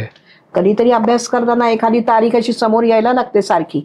आता गेल्या 4 महिन्यात माझ्याकडे 4 ते 5 लोक आलेली जी 8 जूनची आहेत. ओके. आणि म्हणजे इथे तर 8, 17, 26 म्हणतो आपण, पण 17 पण नाही आणि 26 पण नाहीये. तर इथे तर सरळ सरळ 8च आहे. ओके. पण एक हिंदीतली फार मोठी बॉलिवूड मधली एक नटी की जिनी जाऊन अतिशय चांगलं काम करून परदेशात जाऊन पण त्याचं ती क्रेडिट घेऊन आली आहे. ओके. 8 जूनची आहे. त्याच्यानंतर मराठीतला आपला एक अतिशय छान नट की ज्यांनी अतिशय चांगलं काम केलेलं आहे त्याचा डान्स तर इतका छान असतो. डान्स अकॅडमी त्यांनी 15व्या वर्षी काढली. बर. बर. त्याच्यानंतर माझ्या डोळ्यासमोर आता 2-3 लोक आले. म्हणजे माझ्या मैत्रिणीचेच एका मिस्टर ते मर्चंट नेव्हीमध्ये आहेत पण अतिशय सुंदर सतार वाजवतात आणि अतिशय उत्तम स्वयंपाक करतात. वा. आता हे माझ्या समोर आत्ताच काय यायला लागावं, तर निसर्ग आपल्याला सांगत असतो की ह्याच्यावर जरा जास्त अभ्यास करा, असा काहीतरी क्लू घेतला पाहिजे आपण. किंवा आणखीन एक जण आहेत की ज्यांच्याशी माझा आता परिचय झाला. त्याही 8 जूनचाच. मी म्हटलं कुठल्या दिवशी तुम्हाला वाढदिवसाला विश करायचं, तर 8 जून. मग मी अजून जरा बघितलं त्यांच्या इथे तर मोत्यांचे अतिशय सुंदर दागिने करतात. त्या युट्यूबवरती त्यांचं चॅनेल आहे की मोत्याचे दागिने कसे करावेत. बर. बर.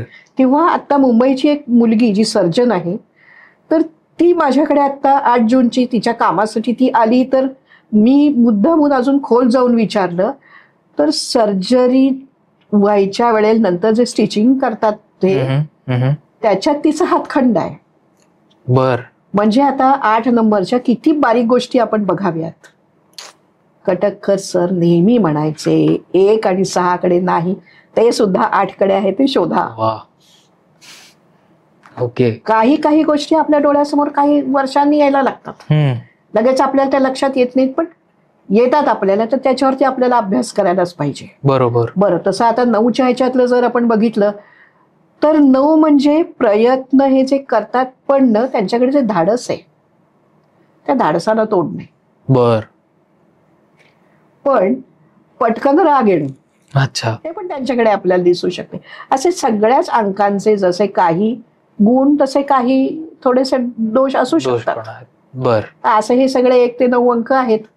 समजा आता हे जर जास्त व्हायला लागलं तर काय होईल, एखादंच किंवा दुसरंच उदाहरण तुम्हाला देते याच्यामध्ये. आता 6 अंक आपण म्हणलो होतो की याची स्मरणशक्ती खूप उत्तम आहे. पण तुम्ही समजा धरून चाला की 15 जून 1976 ही तारीख आहे. तुमच्या जन्मतारखेपर्यंत मध्ये कुठलाही अंक 2दा येतो. बर. तोपर्यंत त्याच्या सगळ्या सकारात्मक गोष्टी आपल्याला दिसत असतात. पण 2 पेक्षा जास्त वेळा यायला लागला तर त्याच्या नकारात्मक गोष्टी सुद्धा तुम्हाला जास्त प्रॉमिनंटली लक्षात यायला लागतात. ओके. आता इथे आपण घेतलंय 15 जून 1976. 76 मध्ये 6 आहे, हो. जून मध्ये 6 आहे, 15 म्हणून 6 होतोय. आता तो पूर्ण म्हटला नाही, आपण तो अर्धा समजा धरला तर 2.5 झाला ना. खरं. तर हे जेव्हा व्यक्ती येते आपल्याकडे तेव्हा असं लक्षात यायला लागतं की स्मरणशक्ती जी आहे त्यांची चांगली, पण ज्या वेळेला हा 6 आता 2.5 वेळा आला, बरोबर, किंवा कधीतरी 3 वेळा आला 3 तर वेळा अजून आला. जास्त त्रास होईल. जे विसरून जायला पाहिजे. परमेश्वराने एक देणगी आपल्याला अशी पण दिलेली आहे की काही गोष्टी तुम्ही विसरा, हा. लक्षात कुठच्या तुम्ही गोष्टी ठेवा. तर मी कॉलेजमध्ये असताना आम्ही सगळ्यांनी म्हणून किती मजा केली, पण ते आपण आठवतो आणि आपल्याला आनंद होतो त्या गोष्टीचा. खरं. एखादी गोष्ट तुम्हाला आठवून ज्या वेळेला त्याचं दुःख व्हायला लागतं, हे 6 जर जास्त वेळा असेल तर हे लक्षात यायला लागतं की स्मरणशक्ती चांगली आहे, पण आता इथे त्याचा त्रास होतोय की जे विसरून जायला पाहिजे ते पण ती व्यक्ती पटकन लक्षात विसरत नाहीये. बर. हेही बघण्याची गरज असते. म्हणजे ज्या वेळेला आपण सहीवरती किंवा ह्याच्यावरती काम करतो त्यावेळेला याचाही आपल्याला विचार करायला लागतो की आपण देतोय ते काय देतोय. बरोबर. याच्यासाठी याच्यात खोलवर अभ्यास झाल्यानंतरच हा जो विषय आहे अंकशास्त्रातला सहीतला बदल करून देणे किंवा थोडासा काहीतरी मॉडिफिकेशन करून देणे हे आलं पाहिजे. ओके. ओके. असं आहे. आता तुम्ही एवढं छान समजून सांगितलं. युजली असं म्हणलं जातं की 30 वर्षापर्यंत किंवा तुमचं लग्न होईपर्यंत, आता आपण जो म्हणतो तो भाग्यांक, म्हणजे पहिली जी डेट असते ती किंवा डे आपण जे म्हणतो ते, आणि 30 नंतर किंवा लग्न झाल्यानंतर मग तुमचा प्रारब्धांक असं तुम्ही लक्षात ठेवलं पाहिजे. किंवा तुमचे गुणधर्म किंवा जसं आपण दोष म्हणलं तर ते तसे आपल्याला ऍप्लिकेबल होतात. तर हे खरं आहे का? ते आता ह्याच्यामध्ये कसं आहे, भाग्यांकावर तुमचा स्वभाव म्हणजे मला समजणार आहे काय आहे. या सगळ्या ह्याच्यात कुठल्या व्यक्तीची स्पंदनं काय आहेत हे ओळखायचं माझ्याकडे असलेलं साधन आहे. करेक्ट. ते म्हणजे त्या व्यक्तीची जन्मतारीख आणि त्या व्यक्तीचं नाव. हा. जसं आता तुम्ही म्हणता की भाग्यांकाचा ठराविक वर्षापर्यंत वापर, प्रारब्धांकाचा नंतर वापर. तर हे 30ला मी कदाचित नाही थांबणार, मी ते थोडं पुढे नाही. बर. 36-40 पर्यंत. पण जे स्वभाव आहेत ना, तुमचा जो स्वभाव आहे, ओके, तो त्या प्रारब्धांकाप्रमाणे व्हायला लागणार नाहीये. अच्छा. जो तुमचा स्वभाव आहे तो स्वभावच राहणार आहे. ओके. जिथे त्या स्वभावात काही बदल करायची गरज पडत असेल तर उपायांच्या मध्ये हा भाग येणार आहे माझ्या. खरं तर बर, की मी तिथे फ्लॉवर थेरपीचा वापर कसा करते. ओके. ओके. म्हणजे तुम्ही जेव्हा काम करायला लागता त्यावेळेला जर तुमच्या स्वभावातले असे कंगोरी तुम्हाला काहीतरी त्रास देत आहेत की मी तेच मला आठवत राहते, मी 100% माझ्या कामावरती लक्ष नाही देऊ शकत आहे. बरोबर. तर हा भाग काढून टाकणं, कारण मला स्वभाव समजतोय त्याच्यात काय कमी असेल तर, किंवा त्याच्यात काय जरा अतिच होतंय, जास्त अति सर्वत्र वर्जय ते होते, ते काढून टाकायचं काम माझं. हे फ्लॉवर थेरपी काम करते. ओके. काय आहे, तुम्हाला काम करायला लागताना एक बैठक आपली मनाची लागते. बरोबर. ती जर तुम्ही परफेक्ट करून दिली तर ती व्यक्तीची प्रगती जास्त होणार आहे. होते. पण काही ठराविक वर्षानंतर, म्हणजे मी 36 किंवा 40 म्हणेन, त्याच्यानंतर प्रारब्ध अंकालाही तुम्हाला महत्व द्यायची गरज पडते. बर. बर. किंवा द्यावं. ओके. याचा अर्थ असा नाही की पहिल्यांदा देऊ नये, पण त्याच्यानंतर त्याचा एक्झिस्टन्स तुमच्या लाईफ मध्ये तुम्हाला जास्त जाणवायला लागतो. अच्छा, असं आपण म्हणू शकतो. वा वा. आणि यानंतर जसं आपण सुरुवातीला म्हणलं की असं खरं काही असतं का की लकी नंबर्स किंवा अनलकी नंबर्स, किंवा जसं आपण म्हणतो की 24 हा सगळ्यात काय म्हणतात, काही असेल तर 24 लिहा, किंवा मग 7 नंबर म्हणजे मॅनिफेस्टेशनचा नंबर, की तुम्हाला जर काही मॅनिफेस्ट करायचं असेल 777 सारखं दिसायला लागले की आता ते होणार. किंवा मग 8 नंबर म्हणल्यानंतर अरे बापरे 8 तारखेला काही करू नका, कुठे ट्रॅव्हल करू नका असं म्हणलं जातं. तर हे खरंच आहे का असं? ते आता ह्याच्यात प्रत्येकाचा दृष्टिकोन आहे, प्रत्येकाचे आलेले अनुभव आहेत. अहो सगळे अंक 1 ते 9 आपलेच आहेत. वा. आपल्या कोणाचा तरी तो अंक असणारच आहे ना. करेक्ट.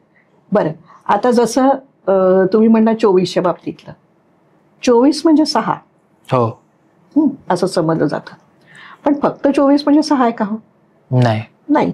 6 म्हणजे 6 आहे, 15 म्हणजे 6 आहे, 24 म्हणजे 6 आहे, 33 म्हणजे 6 आहे, करेक्ट. 42 म्हणजे 6 आहे. करेक्ट. काय आहे अंकशास्त्राच्या मध्ये, सगळं सिंगल डिजिट प्रत्येक वेळेस करतात असं नाही. बर. हे सुद्धा शिकण्याची आवश्यकता आहे की कुठे आपल्याला एकेरी करायचं आहे आणि कुठे ते दुहेरी अंक ठेवायचा आहे. बर. तर ह्या प्रत्येक दुहेरी अंकाचे पण अर्थ आहेत. बर. तसा 24चा अर्थ आहे की 24 तुम्हाला 6 आहे, 6 तुम्हाला काय देईल की लोकांच्याकडनं तुम्हाला, तुम्ही गेला तर सहकार्य मिळेल. बर. पण 24चा एक वेगळा अर्थ आहे की सरकारी किंवा जे उच्च पदस्थ अधिकारी आहेत त्यांच्याकडून तुम्हाला मदत मिळणे. बर. हा 24चा भाग आहे. ओके. हा त्याचा अर्थ आहे. ओके. त्यामुळे कदाचित तसा वापरला गेला असेल किंवा 24 अंक जास्त वापरला गेला असेल. ओके. तशा पद्धतीने असं असणार आहे. बर. बर. आणि आपण जे मगाशी म्हणलो 8 नंबर आणि 4 नंबर याबद्दल एक मिथ म्हणत होता की हे डिझास्टर नंबर्स आहेत असं म्हणतात. नाही, असं काही नाही. असं काही प्रत्येक गोष्ट काय आहे, सगळेच नंबर्स आपले आहेत असं म्हटलं तसं शरीर आपलंच आहे. बरोबर. डोकं फक्त लागतं का माणसाला? नाही. त्याला कान पाहिजे, त्याला नाक पाहिजे, त्याला हात पाहिजे, त्याला पाय पाहिजे, सगळं पाहिजे. प्रयत्न करायला सगळे पाहिजे. त्यामुळे हे सगळेजण आपल्याला हवे आहेत. त्यामुळे कुठलाही कमी नाही, कुठलाही जास्त नाही. बरं, हे त्यांनी स्वतःनी मागून घेतलेत का? नाही. जन्मतारीख आपण ठरवतो का? नाही. ज्या वेळेला कुठेतरी आता असं असतं की सीझर करायची वेळ आलेली आहे आणि म्हणून सांगतात आपल्याला की मग कोणीतरी म्हणतं याच तारखेला सीझर करायचं. बर. दरवेळेला होतच असं नाहीये. ओके. कधीतरी होतं पण कधीतरी नाही. कारण का, परमेश्वराच्या त्यांनी जे ठरवलेत माझे अधिकार, त्याच्यात आपण कुठे ढवळाढवळ करू शकत नसतो. आपण प्रयत्न करणं बरोबर तुम्ही करू शकता. बरोबर. पण आपण असं 100% नाही म्हणू शकत की हे असंच होईल. मग त्या ज्या तारखा तुम्हाला आलेल्या आहेत किंवा तुमची जी जन्मतारीख आलेली आहे, काहीतरी तुम्ही मागच्या जन्मात जे कर्म केलेलं आहे त्याप्रमाणे लोक जी मानत असतील की पुनर्जन्म आहे, कर्माचा सिद्धांत तर आहेच ना. तो काही फक्त अंकशास्त्रापुरता लिमिटेड नाहीये. कर्माचा सिद्धांत तर आहेच. पण ज्या वेळेला तुम्ही असं म्हणता की हीच तारीख मला का आली, आपणच काहीतरी मागच्या जन्मात जे केलेलं आहे ते येताना आपण ती स्पंदनं बरोबर घेऊन आलेलो आहोत. ती स्पंदनं तुम्हाला दिसतायत त्या अंकांच्या भाषेमध्ये. बर. बर. बरं, तुम्हाला उपाय त्याच्यावर करू शकता तुम्ही. त्याच्यात बरं, तुम्ही जर ह्या जन्मी कष्टच करणं तुम्हाला असेल आणि तुम्ही अखंड कष्ट करा असेल तर 8 नंबर सारखा अंक नाही तुम्हाला की सतत हा कष्ट करतोय. करेक्ट. आणि ना, म्हणजे आता याच्यामध्ये एक उदाहरण सांगते की एका ठिकाणी काही व्यावसायिक लोकांच्या समोर माझं एक भाषण ठेवलं होतं अंकशास्त्रावर. तर बोलता बोलता असा विषय झाला की अकाउंट्स बघण्यासाठी आपल्या ऑफिसमध्ये कोणाला नेमावं. आणि मी बोलताना असं म्हटलं होतं त्यांना की ज्या व्यक्तीचा भाग्यांक 8 आहे अशी व्यक्ती तुम्ही अकाउंटसाठी नेमा ना. बर. ते समजा तुम्ही बॅलन्स शीट काही करायला सांगितलं, काही थोडंफार इकडे इकडे काहीतरी चुका झाल्या तर त्या बदलून परत ते काम तसंच उत्तम करण्याचं, कदाचित इतर लोक कंटाळतील पण 8 नंबर कंटाळणार नाही. आणि मग 4 महिन्यांनी मला त्यांच्यातल्याच एकांचा फोन आला की मॅडम तुम्ही सांगितलं त्याप्रमाणे ना की माझ्याकडे, म्हणजे मला अकाउंटसाठी व्यक्ती नेमायची होती, तर एमकॉम झालेला मुलगा होता आणि बीकॉम झालेली मुलगी होती. पण बीकॉम झाली म्हटल्यानंतर ती जर 8 भाग्यांकाची होती तर मी तिला माझ्याकडे नोकरीला जागा दिली. एमकॉमच्या मुला इतका मला पगार पण नाही द्यावा लागला तिला, पण मी अत्यंत समाधानी आहे त्या मुलीच्या कामावर. वा वा. म्हणजे म्हणून म्हटलं ना, सगळंच हवंय हो आपल्याला. असं थोडंच आहे की हे आपल्याला नको आहे. करेक्ट. आणि कष्ट नाही केले. आणखीन एक 8 नंबरच्या बाबतीतलं वैशिष्ट्य असं आहे, तुम्ही जेव्हा खूप कष्ट करता ना, परमेश्वराला पण तुम्ही खुश करत असता की अरे हा किती कष्ट करतोय. एक दिवस परमेश्वर म्हणतो ना की अरे बता तेरी रजा क्या. खरंय. आणि म्हणून 8 नंबरच्या लोकांनी ना स्वप्न मोठी पाहावीत. बर. आणि ती पाहिली नसली हम्म. तर मी त्यांना पाहायला शिकवते. वा. पहा तुम्ही मोठी स्वप्न, कारण कष्ट करण्याची कपॅसिटी तुमच्याकडे जर भरपूर आहे तर तुम्हाला परमेश्वर का देणार नाही? खरे.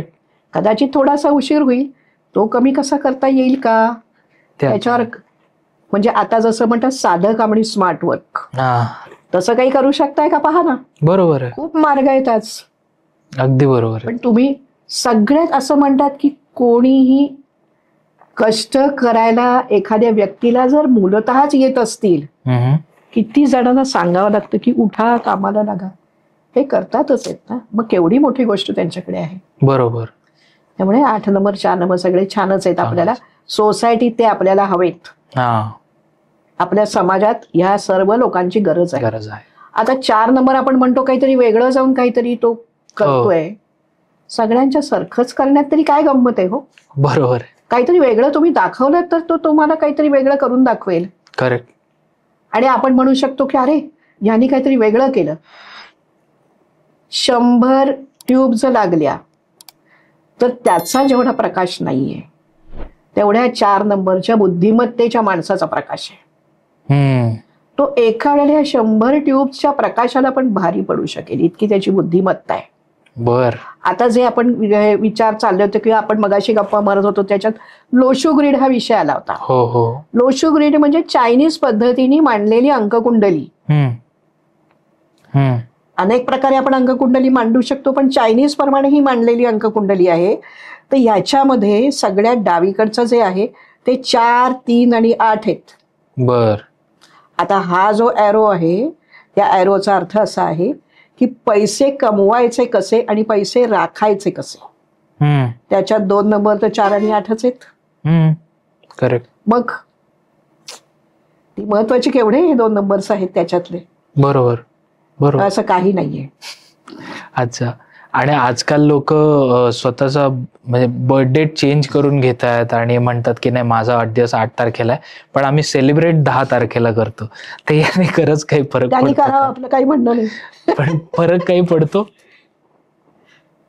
परमेश्वराने तुम्हाला काय दिलंय मला असं वाटतं त्याच्यात बदल नाही करावा. Correct correct. अगदी बरोबर. तर ताई आपण एवढ्या सुंदर गप्पा मारतोय, म्हणजे हा प्रॅक्टिकल सब्जेक्ट आहे पण तुम्ही एवढ्या सुंदर पद्धतीने तो सांगताय की कुठे असं म्हणजे बोर होत नाही आणि आय एम शुअर प्रेक्षकांनाही तसंच वाटत असणार आहे. तर आता पुढे जाताना आमच्या प्रेक्षकांना एक सेक्शन खूप आवडतो, तो म्हणजे अनुभव, की तुम्हाला आलेले तुमच्या क्लायंटचे अनुभव प्लीज आमच्यासोबत शेअर करा. आता अनुभव किती सांगा हा पण प्रश्नच आहे. भरपूर आहेत बाहेर. जेव्हा तुम्हाला असं वाटेल की इतके पुढे तिथे थांबायला सांगा मला. नक्की चालेल.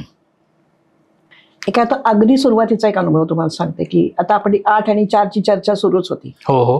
तर आता माझ्याकडे एक ग्रस्त आले होते, तर फूड इंडस्ट्रीतले ते आहेत आणि स्वित्झर्लंडला साधारण एक 19-20 वर्षापूर्वीची ही गोष्ट आहे. तर एक त्यांना 41 लोकांची टीम पाठवायची होती, आपल्या सरकारकडूनच हे जाणार होते. तर त्याच्यातली 40 लोक निवडली गेली, हे काही निवडले गेले नाही त्याच्यामध्ये. बर. पण मी त्यावेळेला ते मला म्हणले की आता काय करता येईल, कारण एकच सीट आता शिल्लक आहे आणि आम्ही 7-8 लोक तरी आहोत. ओके. मग मी त्यांना तेव्हा त्यांच्याच नावाच्या याच्यात थोडा बदल करून त्यांना मी लिहायला सांगितलं, म्हणून तुम्ही लिहा पटापट. काय आहे इथे गंमत अशी आहे की मला आधी माहित नसतं की मी त्यावेळेला त्यांना किती लिहायला सांगणार आहे. आणि त्यावेळेला मला जो मनात आकडा येतो तो मी सांगते की तुम्ही इतक्या वेळा लिहा. त्यांना म्हटलं तुम्ही लिहायला लागा. ते म्हणले किती? म्हटलं किती असं नाही, तुम्ही लिहायला लागा. आणि ते बरोबर 41 सिलेक्शन त्यांचं झालं होतं. अरे वा. म्हणजे खरं तर हे असं आहे की मला सुद्धा माहिती नव्हतं की अंकशास्त्राच्या माध्यमातून लोकांच्या ह्याच्यात काय काय बदल होऊ शकतात, पण ही स्पंदनं जुळवल्यानंतर काय फायदे होतील हे अगदी आपण सांगू शकत नाही. इतक्या प्रकारचे अनुभव आहेत. बरोबर. कधीतरी लोकांचे काही पैसे अडकलेले आहेत, तर ते येतात आणि सांगतात की आम्हाला ना आमचे पैसे अडकलेत म्हणून आम्हाला तुम्ही सही बदलूनच द्या. म्हणजे आता ते आपल्याकडे ठेवतच नाहीत की मी बघून सांगायचं तुम्हाला की अरे ह्याच्यात आपल्याला बदल करायला पाहिजे आहे, तर ते आधीच सांगतात. म्हटलं आपण बदलूया, पण आपण या कारणासाठी बदलणार नसतो. हम्म. कारण तुमची स्पंदनं परफेक्ट करून दिली.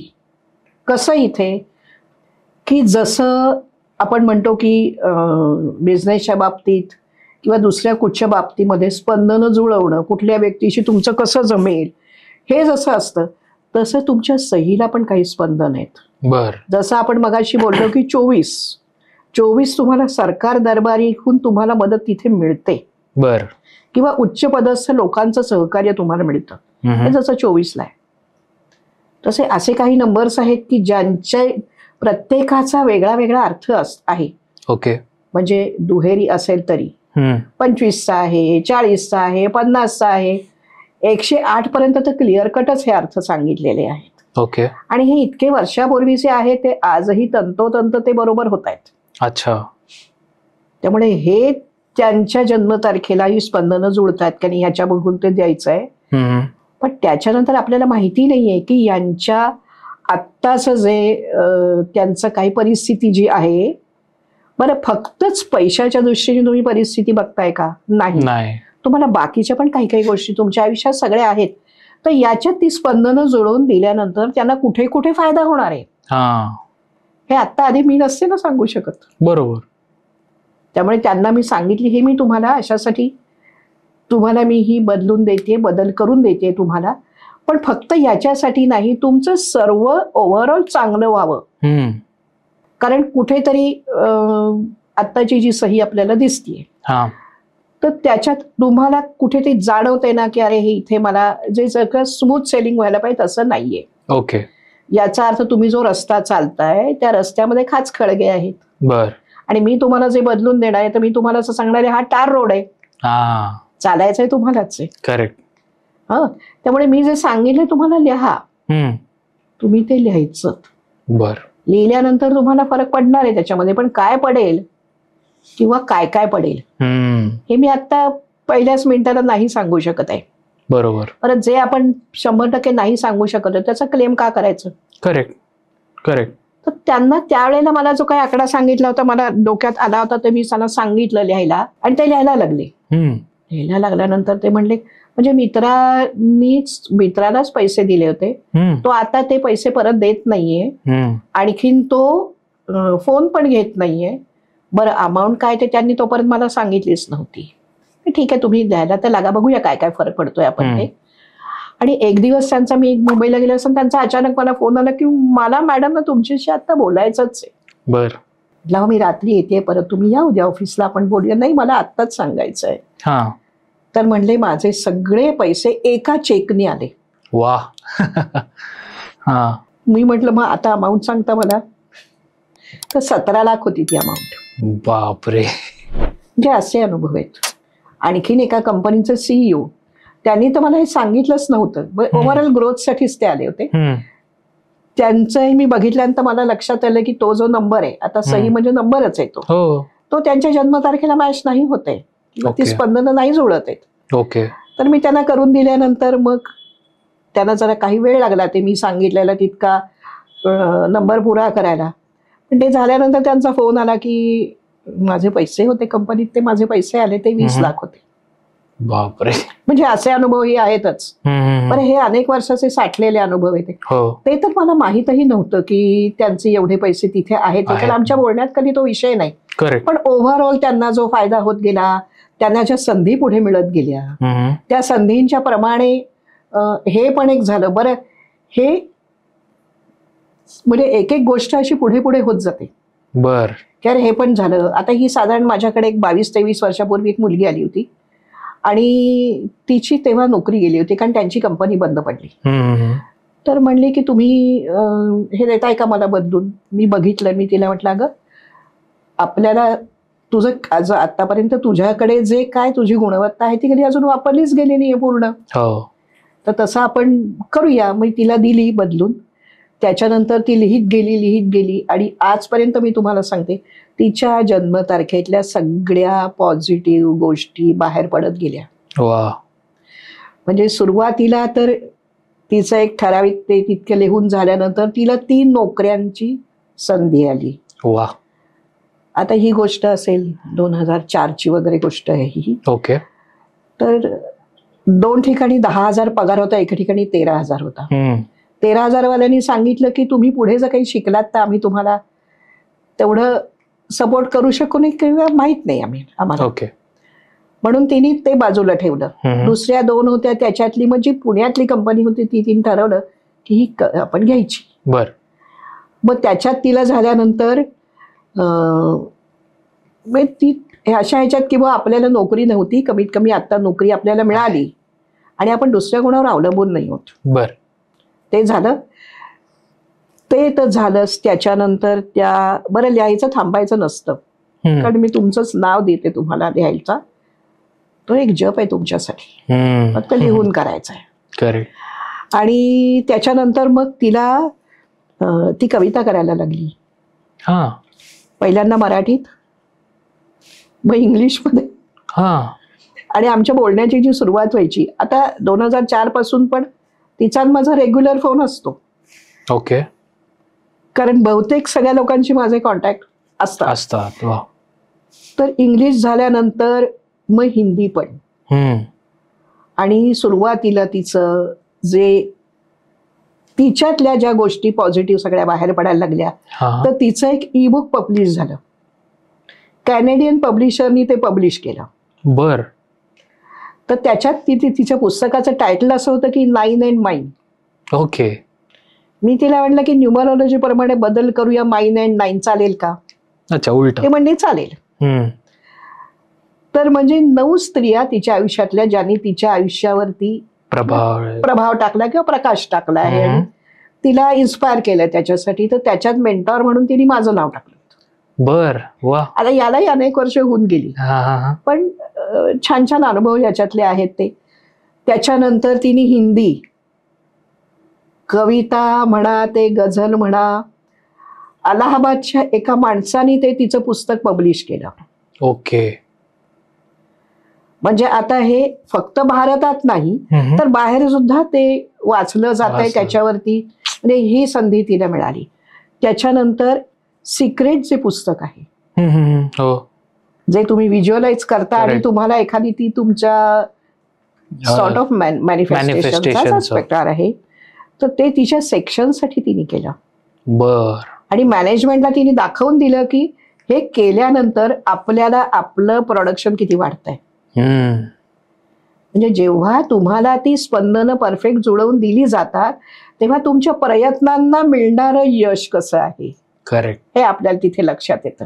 करेक्ट. आणि आजही तिच्या माझ्या छान गप्पा होतात. ती काही नवीन नवीन झालेलं मला सांगत असते आणि मला ते ऐकायला खूप आवडत असतं. वा.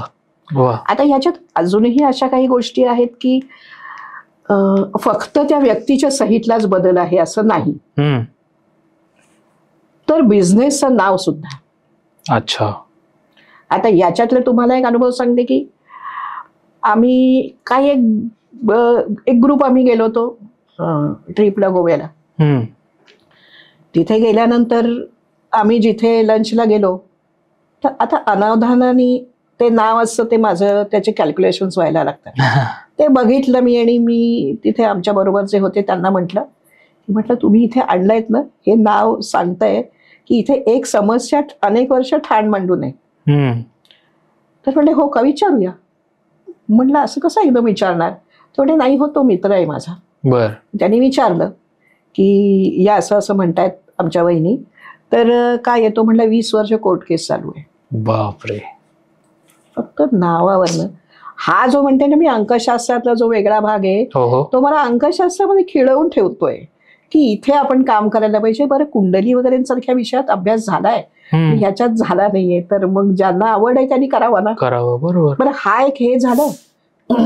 त्याच्यात मी त्यांना सांगितलं की आपण याच्यात थोडा बदल करून बघायचा का. पण ते काही तयार नव्हते. म्हणजे त्यांना कळलं होतं पण योग नव्हता आला असं आपण म्हणू शकतो त्याच्यामध्ये. अजून एक काही ठिकाणी मला असा अनुभव वाटतो की लक्षात येत आहे मला की माझ्याकडून काम करवून घेतलं जात आहे. अशी 2 उदाहरणं आहेत की जिथे मला अगदीच लक्षात आलं की इथे मी फक्त निमित्त मात्र आहे, खरं सगळीकडे आपण निमित्त मात्रच असतो, पण इथे तर मला जास्त जाणवलं होतं की आपण निमित्त मात्र आहोत. एका ठिकाणी असं होतं की त्या घरात स्वामींची खूप भक्ती केली जायची. वा. आणि त्यातल्या एका मुलीने मला म्हटलं की असं असं आहे, मी नवीन नोकरी माझी घेतलेली आहे, मी अजून परमनंट वगैरे नाहीये झालेले, पण तुम्ही माझं ताई जरा बघून देता का? तर मी आदल्या दिवशी ते झालं, सकाळी मी तिला फोन केला. तिचं काम सुरू होणार होतं, त्यामुळे मी जे तिला सांगितलं तितके वेळा तिला लिहिता नाही आलं. तिने फक्त 8 वेळा लिहिलं. ओके. तिला मी जे दिलं होतं बदलून ते, आणि ती म्हणली की मी नंतर करीन, पण आता सुरुवातीला मी म्हटलं ठीक आहे. आणि तिचा 4 वाजता मला फोन आला की म्हणली काय केलंय तुम्ही? म्हटलं का ग, काय झालं? तर ती म्हणली, मी तिला सांगितलं तर तिच्या सहीचा अर्थ असा येत होता की संधी तिला दिसतायत पण त्या तिच्यापर्यंत पोहोचत नाहीयेत. कोणीतरी मध्ये त्या संधी तिच्यापर्यंत पोहोचू देत नाहीयेत. हे तिला मी सांगितलं. मग दुपारी 2 वाजता म्हणली माझ्या बॉसच्या बॉसनी मला बोलवलं आणि मला सांगितलं की तुम्ही परमनंट झाला आहात, तुमचा पगार वाढला आहे. आणि त्यांना एक आपल्या पुण्यातल्या इंजिनिअरिंग कॉलेजच्या कॅम्पसमध्ये एक एक्सपोर्ट इम्पोर्टचा कोर्स चालतो. तो ह्यांना करायचा होता. तर ते वेळ, कंपनीची वेळ आणि हे जमत नव्हतं. ते म्हणले आता हे कसं काय, असं माझ्याशी बोलणं झालं होतं आधी. तर म्हणे हा इम्पोर्ट एक्सपोर्टचा कोर्स आहे, तो तुम्ही करावा तसं आम्ही तुम्हाला सांगतोय आणि त्याच्या फीस कंपनी भरेल आणि पुढच्या वर्षी तुमची मुलगी 10वीत असणार आहे, तुम्हाला तेव्हा वेळ होणार नाही, तर तुम्ही याच वर्षी तो करा आणि तुमच्या फीस कंपनी भरेल. तर ती म्हणली अहो म्हणजे मला असं कळत नाहीये की तुम्ही सांगितलं ते 8 वेळा लिहिलं तर काय केलं तुम्ही? म्हटलं बाई मी काही केलेलं नाहीये, सगळं स्वामी करतायत. म्हटलं बाई एवढंच निमित्त, म्हटलं जर क्रेडिट तू देणार असेल तर माझ्या शास्त्राला दे. Science of numbers, that is numerology. म्हटलं 2%, 3%, 5% माझ्या शास्त्राला दे, पण काम स्वामींनी केलेलं आहे. म्हणजे इथे मी फक्त निमित्त होते तिथे. अजून एक याच्यातलं उदाहरण आहे, सिंगापूरला आम्ही 2 जण गेलो होतो. जेवायला आम्ही एका ठिकाणी गेलो, साऊथ इंडियन, तिथे आपल्या इथे आपली रेस्टॉरंट इथे असतातच. तिथे मी गेले. आज जाताना मी ते नाव पाहिलं आणि माझ्या मिस्टरांना म्हटलं की कुछ तो भी गडबड आहे. आल्यानंतर म्हणले ते तुझं झालं का सुरू सगळीकडे न्यूमरोलॉजी? तर काय बाय डिफॉल्ट होतंय. तर म्हणजे ठीक आहे, मग आपण ते गल्ल्यावरती बाई बसली तिच्याशी आपण बोलूया, त्यांचंच बहुतेक हे रेस्टॉरंट दिसत आहे. तर म्हटलं अहो कशाला, एकदम आपण नको असं म्हणाल. नाही म्हणे बोलू ना आपण, तुला एवढं लक्षात आलंय तर. तर तिने सांगितलं की मी त्यांच्याकडे काम करते, पण त्या पलीकडच्या रेस्टॉरंटमध्ये बसल्यात, मी त्यांना बोलवते. म्हणून त्यांनी बोलवलं. आल्यानंतर माझे मिस्टर म्हणले की असं असं माझी बायको म्हणते, तर हिची अपॉइंटमेंट सुद्धा जर मिळायला जरा वेळ लागतो, तर आणायचं आता ही तुम्हाला सांगते, तर तुम्हाला काही तिला विचारायचंय का, विषय निघालाच आहे तर मग तिची मी जन्मतारीख बघितली, तिची सही बघितली आणि त्या सहीमध्ये मला पूर्णपणे लक्षात असं येत होतं की त्या सहीचा असा अर्थ येत होता की पुरुषाकडून फसवणूक. बापरे. जे दुहेरी अंक येतात त्यांचे असा अर्थ निघतात. सहीतनं पूर्णपणे त्याचा जर तिथे काही प्रॉब्लेम असेल तर तो कळतो आपल्याला. तर पुरुषाकडून फसवणूक. बरं, याचा एकच अर्थ नसतो घ्यायचा. जेव्हा असं सांगितलं जातं त्यावेळेला तुम्ही डोळस व्हायचं की अरे कुठेतरी समजा एखादा ॲग्रीमेंट करायचंय, आपण आहात पण समोरची पार्टी जी आहे तो पुरुष आहे, तर ते ॲग्रीमेंट पण तुम्ही नीट वाचा. ही शक्यता दाखवलेली आहे. पण या सहीचा अजून पण एक अर्थ असा येत होता की हे जर आता नाही बदललं ना तर हे कोर्ट कचेऱ्यांच्या पर्यंत जाईल. अरे बापरे. असा त्याचा अर्थ येत होता. आणि मी तिला सांगायला लागले तर शी वॉज अ स्ट्रॉंग वुमन. ती म्हणली असं कसं कोण मला फसवेल. पण तिच्या नवऱ्याला मी काय बोलत होते ते पूर्णपणे कळत होतं. कारण तोच तिला फसवत होता. आता या रेस्टॉरंटमधनं जो प्रॉफिट होईल तो पैसा घ्यायचा आणि पलीकडचं रेस्टॉरंट त्यांनी नवीन घेतलं तर त्याच्या नावावरती ते होणार.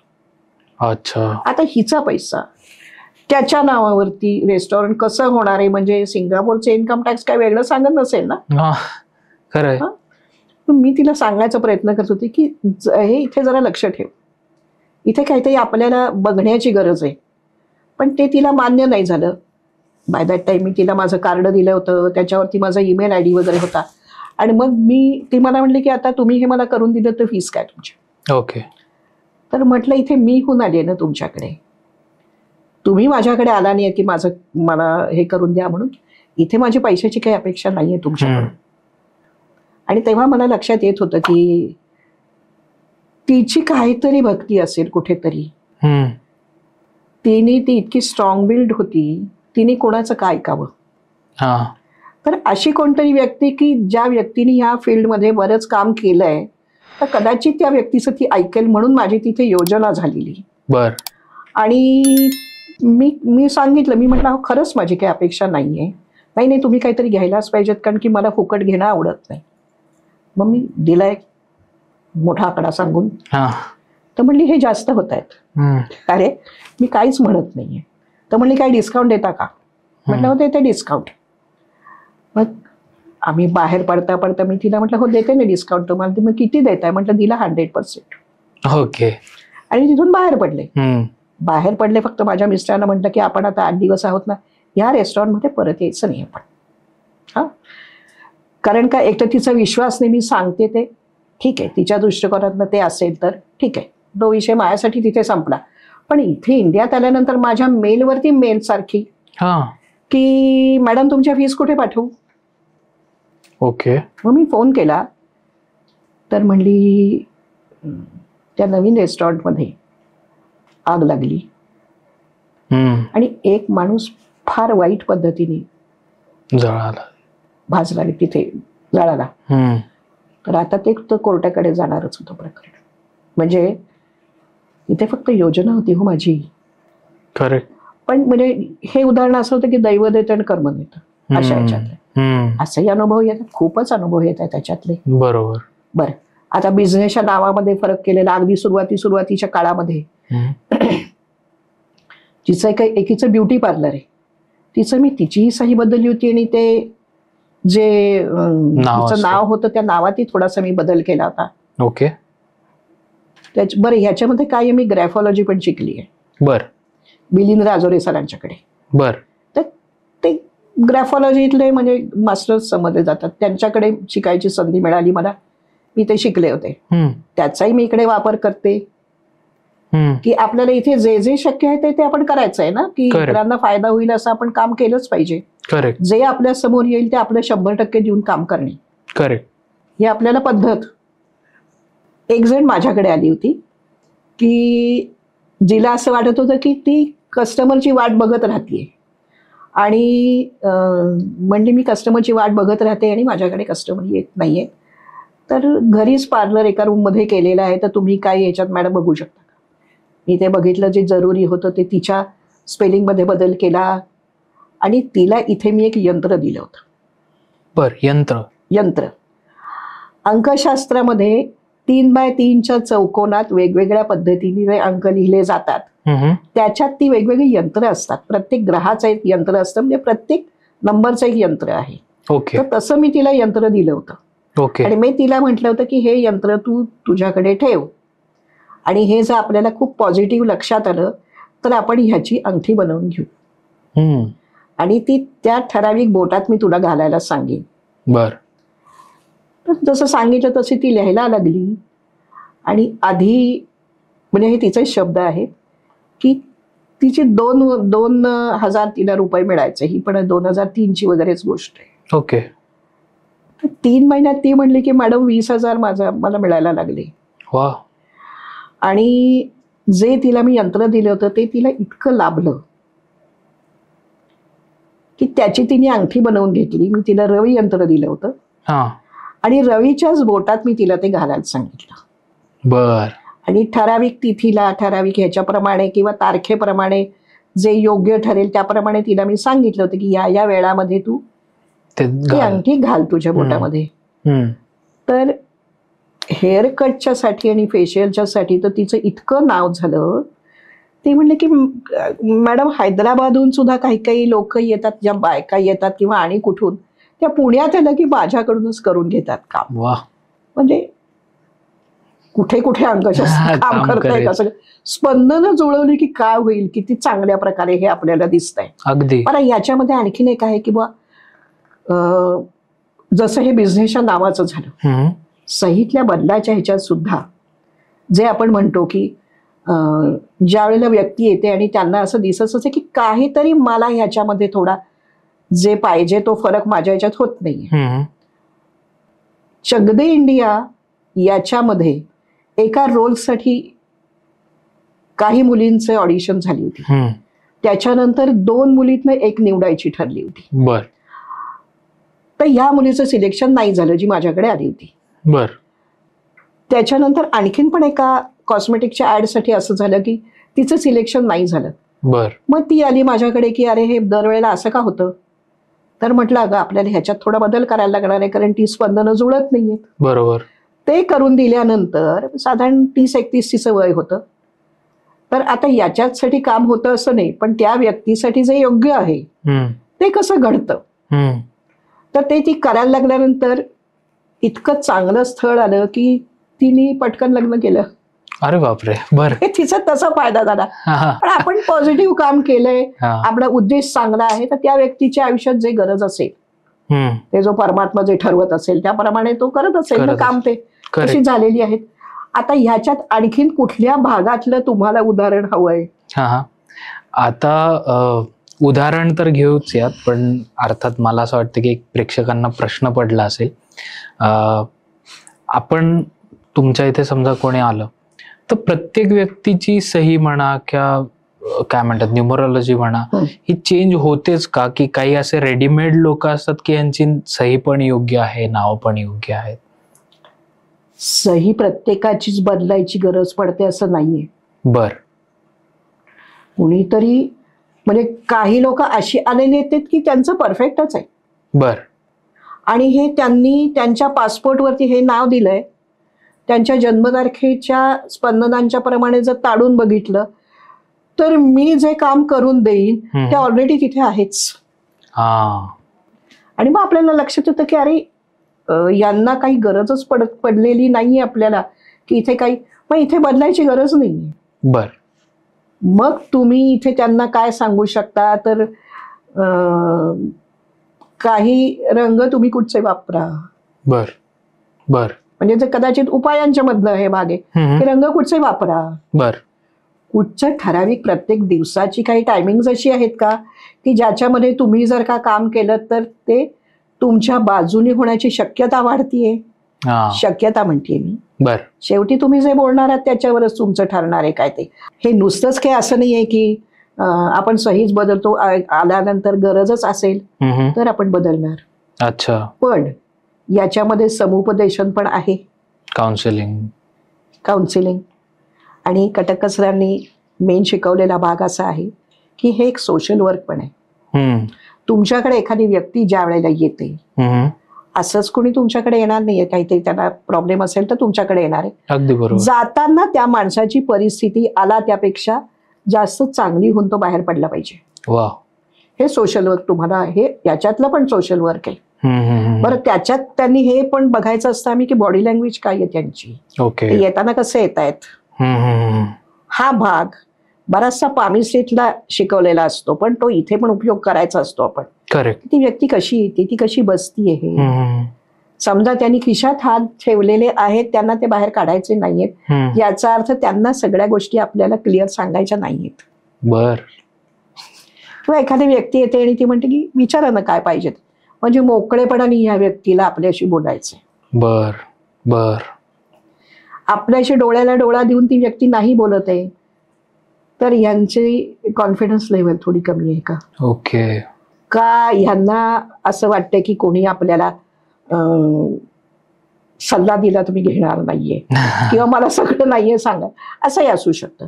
अशा काही गोष्टी पण शिकवलेल्या असतात, त्यांचाही वापर याच्यात मी करतच असते. वा.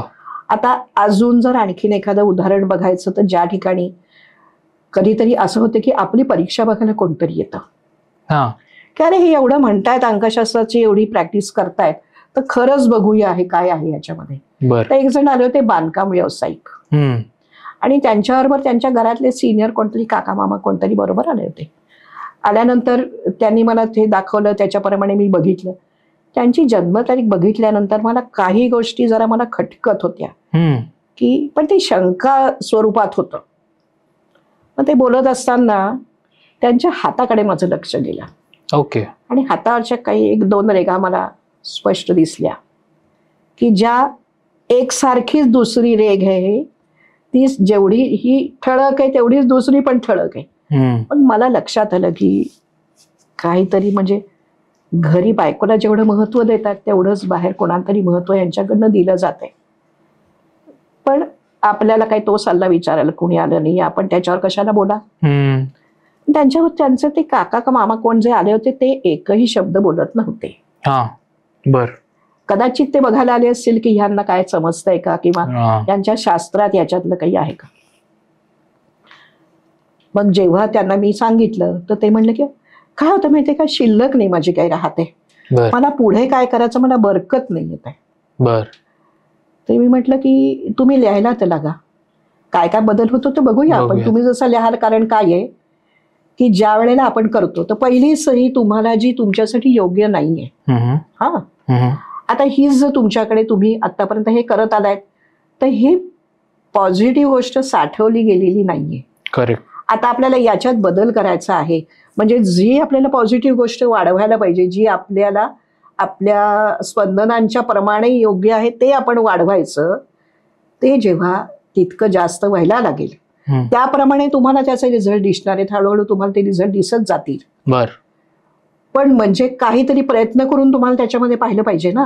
करेक्ट. तर त्याच्या आधीच त्यांचं पण काय होतंय मॅडम, मला पुढचा प्लॉट घ्यायच्या दृष्टीने मग कधीतरी लक्षात येत नाही की पैसे कुठे खर्च होत आहेत. ओके. आणि त्यामुळे बरकत नाही येते. आता तिसऱ्यांदा जेव्हा बरकत झालं ना, त्यावेळेला थोडंसं एरवी मी व्यवस्थित बोलत असो तेव्हा थोडासा माझा आवाज जरा बदलला, आणि मी त्यांना म्हटलं की ज्या घरामध्ये गृहलक्ष्मीचा अपमान होतोय त्यांच्या धंद्याला बरकत कुठून येणार. त्यांच्याबरोबर त्यांचे जे सिनियर आले होते ते ताबडतोब उठलेच तिथून, आणि ते म्हणले मॅडम काय बोललात वाक्य. तेही परीक्षा घ्यायला आले होते माझी की हे मला कळतंय का. आणि ज्यांना मी सांगितलं ते लगेचच निघाले. खरं ती गोष्ट मला कळली. बरं, मला त्याच्यावरती काही वाच्यता करायची नव्हती, पण इलाज नव्हता म्हणून मला करावं लागलं. बरोबर. आणि खरंच असं आहे की ज्या घरामध्ये एखाद्या जर का तुम्ही गृहलक्ष्मीवरती तुम्ही अन्याय करताय तेवढंच महत्व तुम्ही आणि कोणाला तरी देताय, तर तुम्ही तुमच्या पत्नीचा अपमान नाही का करत आहात. बरोबर. आणि मग तुम्ही कसं काय असं म्हणू शकता की माझ्या धंद्यामध्ये मला बरकत नाहीये.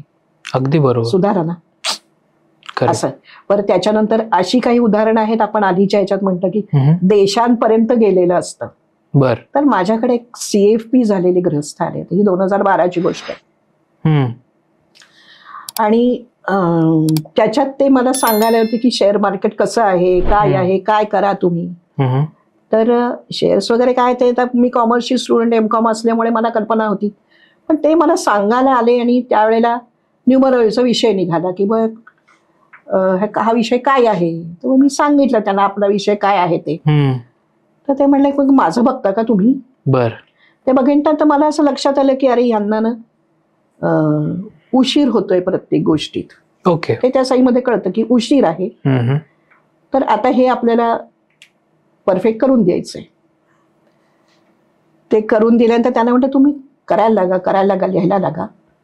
आणि तोपर्यंत हा विषय निघालेला नव्हता की त्यांना भारताच्या बाहेर जाऊन कुठेतरी सेटल व्हायचंय. बर.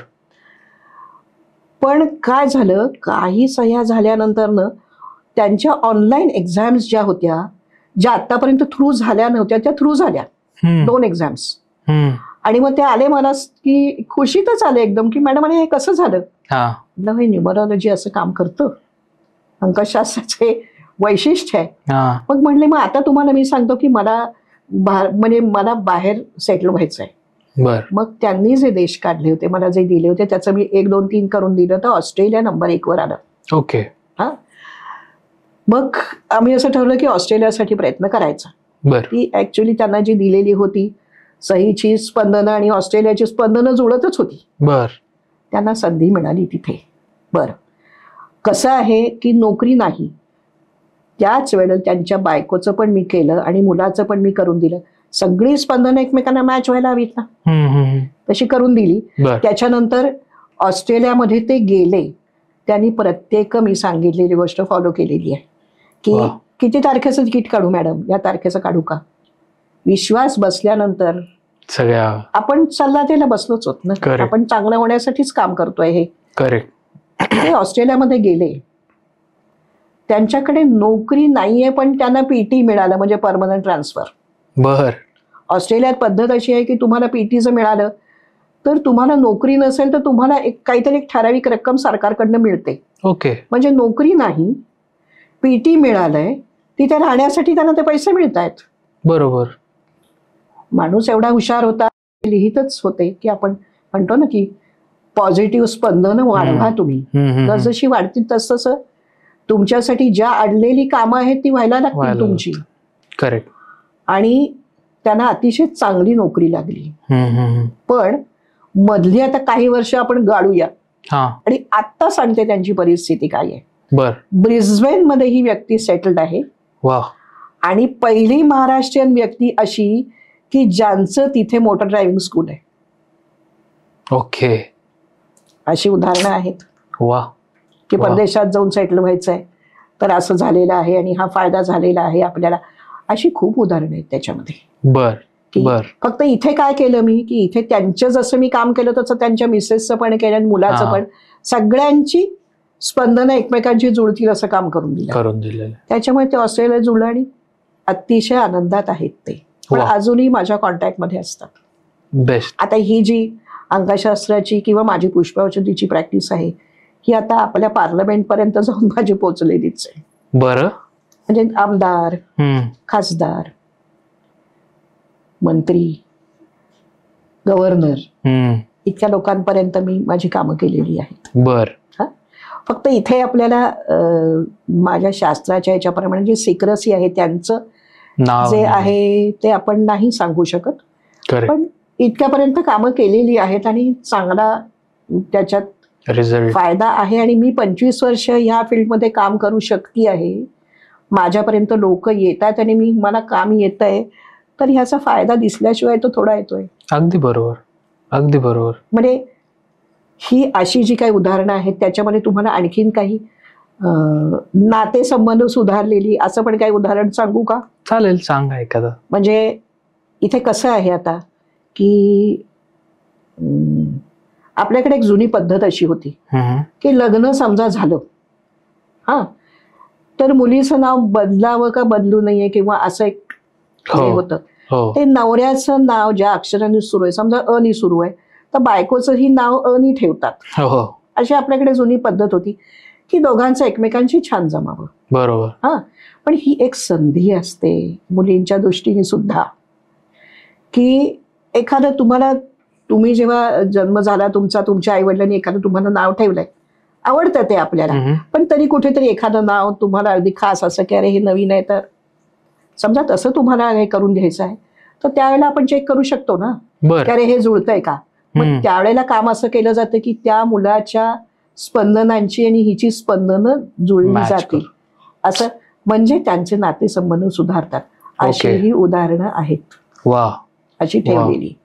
बरं, याच्यामध्ये अशी पण आहेत की न्यूबॉर्न त्याच्या बाबतीतलं सुद्धा की एखादं नवीन बाळ झालंय त्याचं नाव ठेवायचं आहे तर मी अशी पद्धत माझ्याकडे अशी ठेवलेली आहे की कुंडली पण शिकलेली असल्यामुळे किंवा पत्रिका पण शिकल्या असल्यामुळे ती पद्धत सगळी मला माहिती आहे.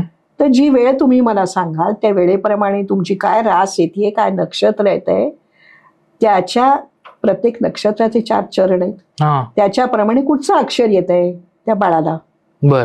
तर त्याच्याप्रमाणे मी विचारते की ह्या अक्षराप्रमाणे आपण नाव ठेवायचंय का, तुम्हाला काही सुचत असेल तर पाठवा, नाही तर मला काही सुचते तर मी तुम्हाला सांगते आणि त्याच्यातलं बरोबर याला जे स्पेलिंग मॅच होणार आहे ते आपण त्याच्याप्रमाणे ठेवू. बर. जर तुम्हाला असं वाटतं की ह्या नावाने आम्हाला हाक नाहीये मारायची, कोणी आधी ठरवून ठेवते की मुलगी झाली तर हे ठेवू, मुलगा झाला तर हे ठेवू, मग त्याची आपण स्पेलिंग असं करून देऊ की जे त्या जन्मतारखेला आणि आई वडिलांच्या स्पंदनांना पण जुळेल. म्हणजे प्रयत्न हा पण असतो की अरे मोठा झाल्यानंतर ह्या मुलाचं आणि आई वडिलांचं पण छान जमावं किंवा ह्या मुलीचं आणि आई वडिलांचं पण छान जमावं, अशा पद्धतीने ही काम होत राहतं. Correct correct. हा जो भाग येतो त्याच्यात आज आपण म्हणतो की आज कॉम्पिटिशनचं जग आहे. जर पहिल्याच दिवशी तुम्हाला एकदम तुमच्या जन्मतारखेला परफेक्ट सूट होणारं नाव मिळालं तर म्हणजे जास्त फायदेशीर आहे ना. काय वाईट आहे, कारण पहिल्या दिवसापासूनच तुम्हाला म्हणजे तुम्ही तिथे कामाला उभे आहात, काय कवच कुंडल घालून म्हणू शकतो आपण, तसं तुम्ही करताय. पण याच्यामध्ये आणखीनही एक माझा भाग असा येतो, समजा तुमची एखाद्या देवावरती श्रद्धा आहे किंवा तुमचं काहीतरी कुलदैवत आहे, विष्णू कुलदैवत असेल तुमचं समजा, तर विष्णू सहस्रनाम मधलं एखादं नाव मी तुम्हाला सुचवू का, किंवा देवीच्या ह्याच्यातलं असेल तर लक्ष्मीचं एखादं नाव तुम्हाला मी सुचवू का, ती जी तिची 1000 नावं आहेत किंवा इकडे जी नावं आहेत त्याच्यातलंही नाव मी सुचवू शकते. तेही मी करू शकते. आता 2 देवस्थानं असल्यामुळे मी त्याच्यामध्ये इतके वर्ष काम करतेच आहे, तर ही सगळी कल्पना असते आपल्याला. पण जास्तीत जास्त म्हणजे दूध आहे, साखर आहे, मग त्याच्यात केशर पण घाला, वेलदोडा पण घाला, तुमच्यासाठी असं आपण काम करूच शकतो. अगदी बरोबर. ते आपल्याला करायला काहीच हरकत नाहीये. करेक्ट. त्यामुळे अशीही कामं होऊ शकतात. पण अजून जर काही आपल्याला उदाहरण द्यायचं झालं की एका बाईंचं मी तुम्हाला उदाहरण असं सांगते की मुंबईच्या त्या बाई सरकारी शाळेमध्ये त्या शिक्षिका होत्या. तर ज्या वेळेला अगदी सुरुवातीच्या ह्याच्यात मला वाटतं 2005-06च्या ह्याच्यातली गोष्ट आहे ती, अचानक त्यांना नोकरीवरनं काढलं. ओके.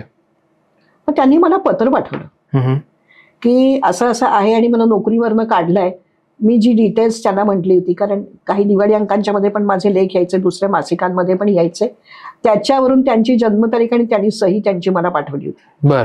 ते मी बघितलं, मी त्यांचं ते बदलून दिलं आणि त्या म्हणल्या की मी इथे थांबणार नाही, मला कारणाशिवाय काढलंय तर मी हे शेवटपर्यंत लावून धरणार प्रकरण. सह्या करत राहिल्या, त्यांनी प्रयत्न चालू ठेवले. प्रयत्न करणं आपल्या हातात आहे, हो, यश देणं त्याच्या हातात आहे. करेक्ट. पण इतकं त्यांचं काम झालं म्हणजे त्यांना 1.5 वर्षानंतर कामावर परत घेतलं. 1.5 वर्षाचं पगाराचे एरियर्स पण त्यांना मिळाले. बापरे. काही टक्के तरी आपल्या अंकशास्त्राचं आहेच, त्याच्यातलं 50% त्यांचे प्रयत्न, 50% अंकशास्त्राचं क्रेडिट आपण असं म्हणू शकतो. अगदी. मी त्या बाईंना अजून पाहिलेलं नाहीये, त्याच्यानंतर त्यांचं माझं पत्रव्यवहार काहीच नाही. पण हे जे काम झालं अंकशास्त्राने होणारे हे फायदे आहेत. हो. त्याच्यानंतर अजून एक पुण्यात एक डॉक्टर, माझ्याकडे जे डॉक्टर होते गायनाकोलॉजिस्ट होते ते, तर त्यांचं जसं हॉस्पिटलचा जो फ्लॅट होता तो जास्त किमतीत विकला गेला. मग 2007च्या नंतर मध्ये फार कॉन्टॅक्ट नव्हता, अधूनमधून कधीतरी असायचा. पण नंतर मग जेव्हा त्यांच्या मिसेसची डिलिव्हरी व्हायची होती सेकंड टाइम, त्यावेळेला त्यांचा मला फोन आला की हे 2-3 दिवस हे आम्हाला बरे पडतात, तर मॅडम केव्हा करू. मी त्यांना सांगितलं होतं की 1 जुलै रविवार आहे, तो घेऊया आपण दिवस. ओके. आणि तो झाला. त्याचं नाव पण मी दिलं त्या मुलाचं. आणि मग एकदम मला ते 2018ला भेटले. आणि अतिशय मोठ्या हॉस्पिटलमध्ये खूप चांगल्या याच्यात, म्हणजे जे त्या हॉस्पिटलमधले 2 सर्जन्स की जे डिलिव्हरी करतील किंवा जर लागलं तर सिझर करतील त्याच्यातले ते एक. आणि मलाही खूप छान वाटलं की अरे या व्यक्तीची केवढी प्रगती झाली. करेक्ट. आणि त्यांनाही बरं वाटलं की मी त्यांना इतक्या दिवसानंतर भेटले. तर ते म्हणले मॅडम तुम्ही कशा भेटलात बघा, बंगल्याला नाव द्यायचंय. अरे बर. तर ते पण तुम्हीच सांगा. म्हटलं तुम्ही काय काढली असेल तर ते करा, त्याच्यातलं बघूया. म्हणजे खूप वर्षांत पण लोक भेटली आणि त्यांना असे फायदे झालेले आहेत ना, तर त्याचाही खूप आनंद आपल्याला मिळतो. वा वा. सो ओव्हरऑल अनुभव छान वाटलं मला. आता अर्थातच प्रेक्षकांना पण ही उत्सुकता असणार आहे की तुम्हाला अप्रोच करायचं असेल की आम्ही समजा अपॉइंटमेंट घेऊन तुमच्यापर्यंत आलो, तर तुम्ही काय काय एक्झॅक्टली बघता, की जसं आता तुम्ही सांगितलं की सही आहे, हा. नावाचे बदल आहेत, हम्म. तर यासोबत अजून काय काय गोष्टी असतात का, की तुम्ही सांगितलं यंत्र आहे, हा. So अशा कोणत्या कोणत्या गोष्टी आहेत? हा, आता आपले जे दोन नंबर ह्याच्यावरती येत आहेत हम्म. त्याच्यात ती वेळ दिलेली आहे, त्या वेळात फोन करायचा, बर. त्याप्रमाणे अपॉइंटमेंट मिळेल. हम्म. अं, मला पर्सनली असं आवडतं की पुण्यातली जी लोक आहेत हम्म. तर त्यांनी प्रत्यक्ष भेटावं. वा वा. कारण काय आहे, जिथे शक्य नाहीये तिथे आपण फोनवरती पण करू शकतो, करेक्ट. पण जिथे शक्य आहे तिथे मला ती व्यक्ती ज्या वेळेला येते त्यावेळेला मला असं वाटतं की ही व्यक्ती परत जातात तर त्यांचे प्रश्न संपलेले असले पाहिजे. तर मला हे विचारायचं राहिलं त्यांना, असं नको व्हायला. असं नको व्हायला. मी तुम्हाला सांगते तुमची जन्मतारीख काय सांगतेय, याच्यात काय पॉझिटिव्ह गोष्टी आहे, आपण कुठे बदल केला पाहिजे. हा, तर ह्याच्यात आता मी जे करणार असते ते मी मागवते, ती जन्मतारीख आहे, तुमचे सगळे डिटेल्स आहेत. बरं, ह्याच्यात मला जन्म वेळ पण लागते, जन्म ठिकाण पण लागतं. बर. काय आहे, आपल्याकडे हिंदू पद्धतीमध्ये अशी पद्धत आहे की दुसऱ्या दिवशीचा सूर्योदय होईस तोपर्यंत कदाचित लोक वार आणि तारीख बदलत नाहीत. पण जे जनरल पद्धत आहे की जी आपण सगळीकडे कॉमनली फॉलो केली जाते की रात्री 12च्या नंतर तारीख बदलतीये. हो. मग मला ती तारीख आणि हे परफेक्ट पाहिजे करेक्ट. की जेणेकरून जर तुम्ही तुमच्या जन्मतारखेवर आणि नावावरती जर तुम्ही हे करून हे सांगताय, जर त्याच्यावरती तो जो बेस आहे, तुम्ही बाकी सगळ्या गोष्टी त्याच्यावरती कॅल्क्युलेट करण्याचा, तर तोच जर परफेक्ट नसेल तर आपण काम कसं करणार. अगदी बरोबर. त्यामुळे ते समोर ते त्यांनी मला पाठवायचंच आहे आधी. माझा होमवर्क मला रेडी करायला हवा ना. हो. काही त्याच्यातले मला ऑप्शन्स आहेत, काही आणि काही वाटलं मला, तर त्या व्यक्तीचं गोल काय आहे ते पण मी विचारणार. हो. तुमच्या आयुष्यात गोल काय आहे, तुम्हाला काय नक्की अचीव करायचंय. बरोबर. बरं, त्यांच्या जन्मतारखेतल्या अशा काही गोष्टी आहेत का की ज्या त्यांच्या अजून लक्षातच आलेल्या नाही आहेत की यांना अरे माझ्या जन्मतारीख आहे, जसं मला नव्हतं माहिती की माझ्या जन्मतारीख काय काय आहे. बर. जेव्हा कटकर सरांनी मला सांगितलं की माझ्या जन्मतारखेतलं काय काय आहे, आता तो माझ्या गुरूंचा वारसा तर मला पुढे न्यायला पाहिजे. करेक्ट. आपल्याला गुरूंनी आपल्याकडे जे दिलेलं आहे ते आपल्याला पुढे न्यायचं आहे. बरोबर. तर ते मी त्या व्यक्तीला बघणार की अरे हे तुमच्या जन्मतारखेत ह्या पॉझिटिव्ह गोष्टी आहेत, याच्यावर तुम्ही काम केलेत का नाही केलेत. बर बर. त्यामुळे ती व्यक्ती माझ्याकडे आली तर माझं म्हणणं असं असतं की पुण्यातली लोक आहेत त्यांनी प्रत्यक्ष भेटावं. बर. आपल्या रोडला माझं ऑफिस आहे, तिथे त्या लोकांनी मला भेटावं, ठराविक त्यांना काय वेळ दिली जाईल, काय त्याचं त्या वेळेच्या फीज असतील त्याप्रमाणे ते सांगितले जातील, त्यांनी भरल्यानंतर ते माझ्या पुढे येतील, त्यांच्याशी मी बोलीन, शंका त्यांच्या काय असतील तर. आणि काय असतं माहितीये का, फोनवरती बोलणं वेगळं, प्रत्यक्ष भेटण्याचं एक त्या माणसाचं समाधान पण वेगळं असतं. करेक्ट. तर तेही, आणि मलाही तसं काम करायला आवडतं. त्यामुळे त्या पद्धतीने मी त्या व्यक्तींशी बोलून आपण तसं करू शकतो. त्याच्यानंतर त्यांना दिलं जातं, म्हणजे त्यांना यंत्र दिलं जातं की ज्याच्यावरती ऑलरेडी जप केलेला आहे, ज्यांची इच्छा आहे की त्यांना पण करायचं आहे, ते पण मी त्यांना सांगते की तुम्ही हे करू शकता. नाही तर आता युट्यूबवरती तुम्हाला सगळे यांचे ग्रहांचे बीजमंत्र पण मिळालेले आहे, तर त्यावेळेला तुम्ही ते ऐका ना. ओके. काय आहे, त्या पण लहरी आहेत, मंत्राधीन देवता आहे. हो, ते जे मंत्र आहेत त्याच्याही लहरी फिरत असतात, त्याचाही तुम्हाला फायदा होत असतो. ह्याच्यात आता मंत्राधीन देवता म्हटल्यानंतर थोडासा बाहेरचा जाऊन एक भाग सांगते. ओके. की काही लोकांना असं वाटत असतं की आम्ही देवाला मानतो, आम्ही देवाला नाही मानत होतो, आपली कशालाच काही हरकत नाहीये. मानत असतील तर त्या देवतेच्या ह्याच्यातले काही उपाय असतील तर मी त्यांना ते देणार. पण जे नाही मानत आहेत त्यांना माझं असं म्हणणं आहे की तुम्ही एखाद्या देवळात जाताय, तिथलं आर्किटेक्चर बघाल तरी जाऊन पण थोडा वेळ तुम्ही तिथे बसा. करेक्ट. इथं जशी आपण म्हणतोय ना सकारात्मक स्पंदन, वास्तुशास्त्राप्रमाणे जी बांधलेली मंदिरं आहेत, पूर्व पश्चिम देवता असते, उत्तर दक्षिण ध्रुव आहेत. बरोबर. तिथे जाऊन बसल्यानंतर आपण रिचार्ज व्हायला जातोय. करेक्ट. आपण आपला मोबाईल नाही का रिचार्ज करत, आपण स्वतःला रिचार्ज केव्हा, तुम्ही अनुभव तर घ्या. हा, शांत बसा तिथे जरा वेळ, तुम्हाला काय फील होतंय, बाहेर आल्यानंतर काही विचारात तुमच्या बदल आहे का, लगेच तुम्हाला नाही जाणवणार, पण एक शांत बसण्याचं ठिकाण म्हणून तरी जा. बरोबर तिथे बसा, तो अनुभव घ्या. बरोबर. असं की ही जी स्पंदनांचं जे आहे, म्हणजे हा थोडासा भाग अंकशास्त्राला नाहीये, पण तरी वेगळा आहे, तो सहज मला बोलावासारखा वाटला. त्यामुळे ते करणार. यंत्र देऊ शकतो आपण, त्यांना रंग सांगू शकतो, कुठले रंग तुम्ही कसे वापरा, तुमच्यासाठी कुठचा रंग शुभ आहे, तो तुम्ही केव्हा वापरा. त्यांचे लकी वार सांगितले जातात. त्या कुठच्या वाराला कुठची तारीख आली तर तुम्ही कसा त्याचा उपयोग कसा करून घ्या ते सांगितलं जातं. प्रत्येक दिवसाचं तुमच्यासाठी जे जास्त चांगलं वेळा आहेत त्या वेळा दिल्या जातात की या वेळात तुम्ही तुमच्या काही जर का महत्वाच्या मीटिंग्स ठेवल्यात, पर्सनल तुमची कामं असतील त्यांच्यासाठी हे वापरा, इतर हे वापरा, हे पण आपण त्यांना सांगू शकतो. त्याच्यानंतर ही जी यंत्र आहेत, या यंत्रांच्या प्रमाणे जर ते त्या व्यक्तीने सुरुवातीला थोडं वापरून पाहावं.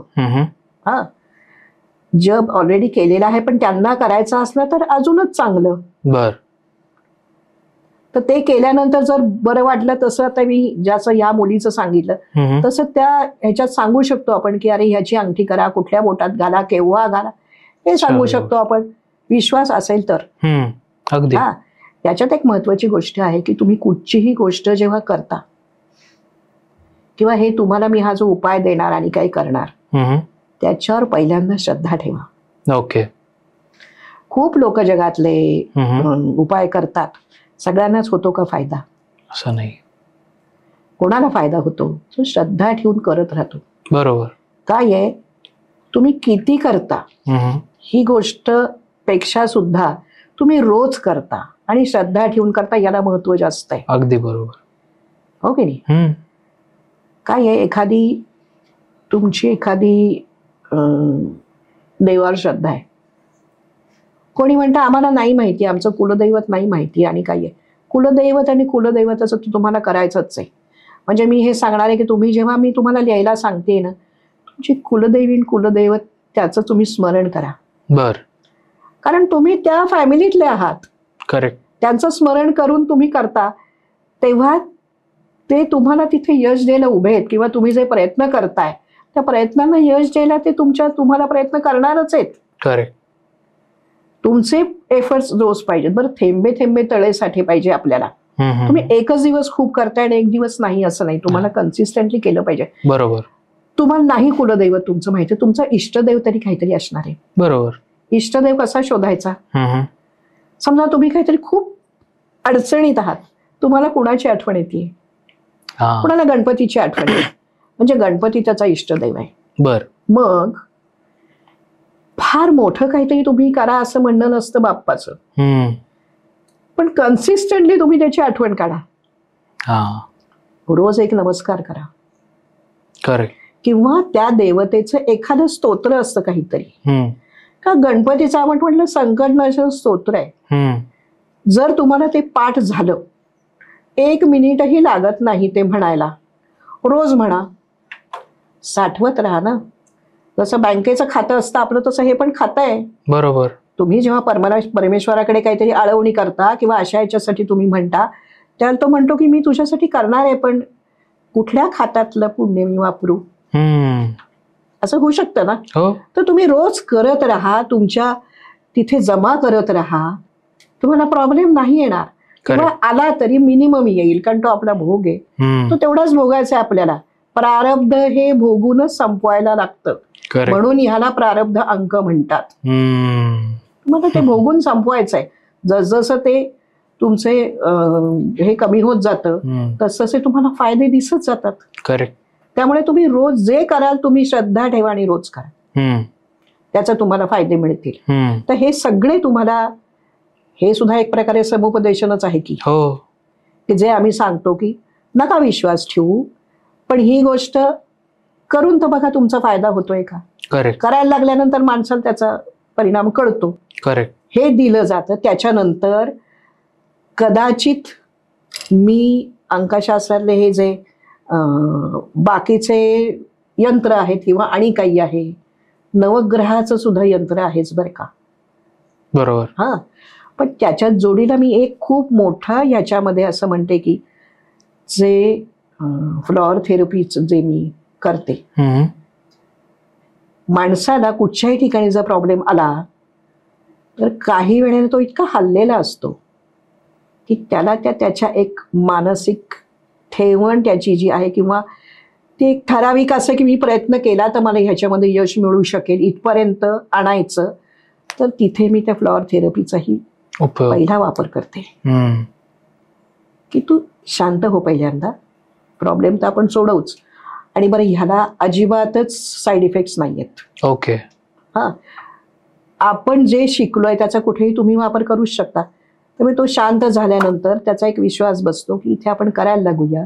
आता जसं तुम्हाला मी म्हटलं की काही लोक अशी आहेत की ज्यांना फायदे झालेले दिसत आहेत, तिथे तर त्यांना मी वेगळं पण आपल्या कदाचित काही स्तोत्र पण सांगेन. ओके.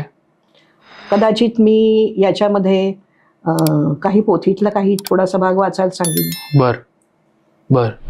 आपल्याकडे खूप उपाय असतात. बर.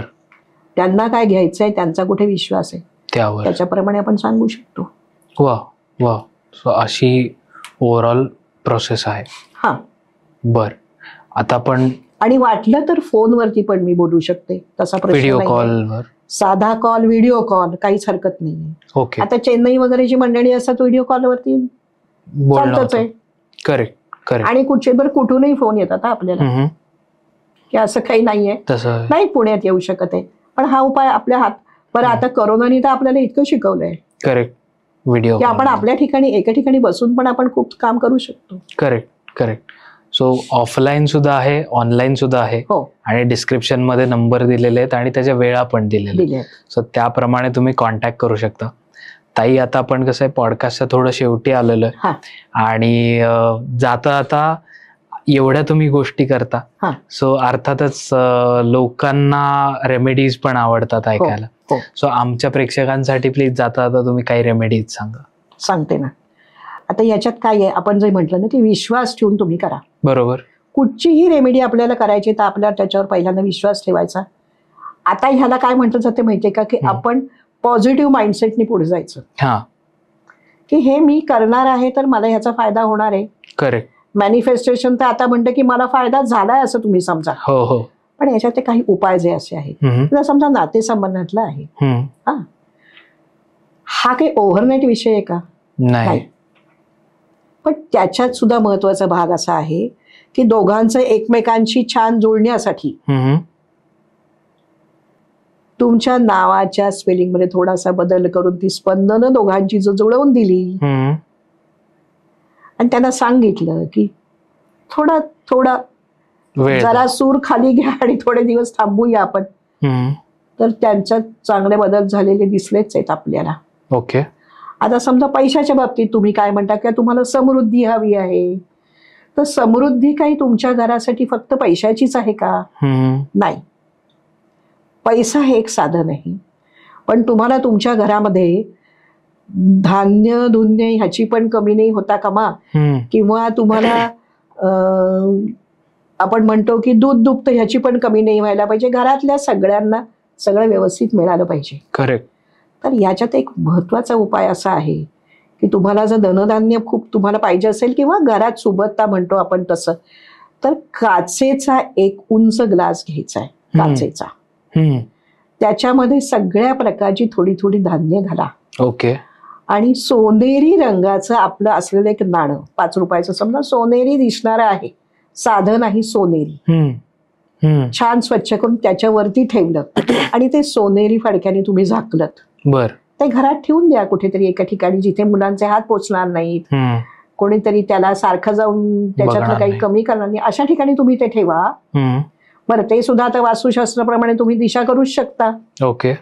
पण छान ठिकाणी किंवा तुमच्या किचनमध्ये ठेवलं तुम्ही किंवा तुमच्या देवघरात जरी ठेवलं, अशा ठिकाणी तुम्ही ते ठेवलं, एक 3 महिन्यांनी तुम्ही ते बदला. ते बदला म्हणजे फेकून देऊ नका, चिमण्यांना घाला, पाखरांना घाला.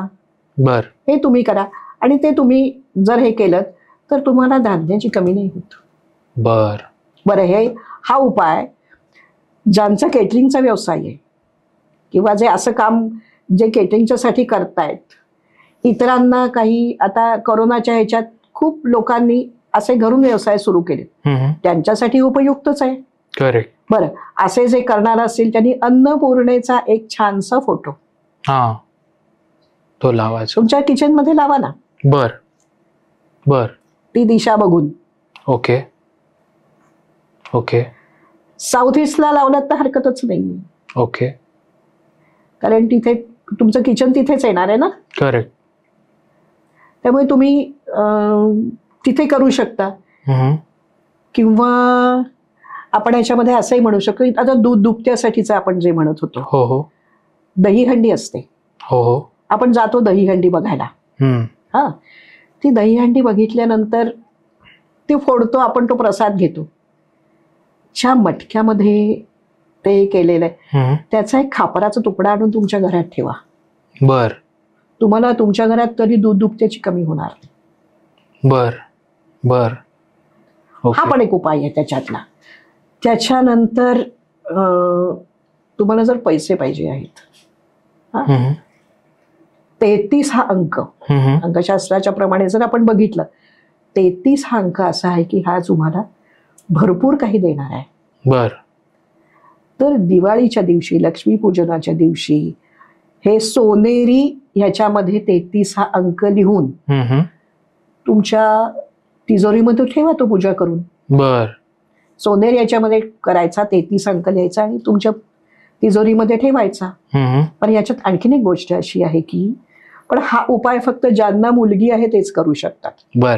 परमेश्वर असे भाग्यवान लोक जी आहेत ज्यांना मुलगी देतो, ती मुलगी तुमच्या घरी आल्यानंतर तुमची सांपत्तिक परिस्थिती बदलली का, हे जर तुम्हाला नोटीस होत असेल की अरे बदललेली आहे, तर तिचं जेव्हा लग्न होतं ना, त्यावेळेला तिच्या हाताचे ठसे आणि तिच्या पावलाचे ठसे तुमच्या तिजोरीत ठेवा.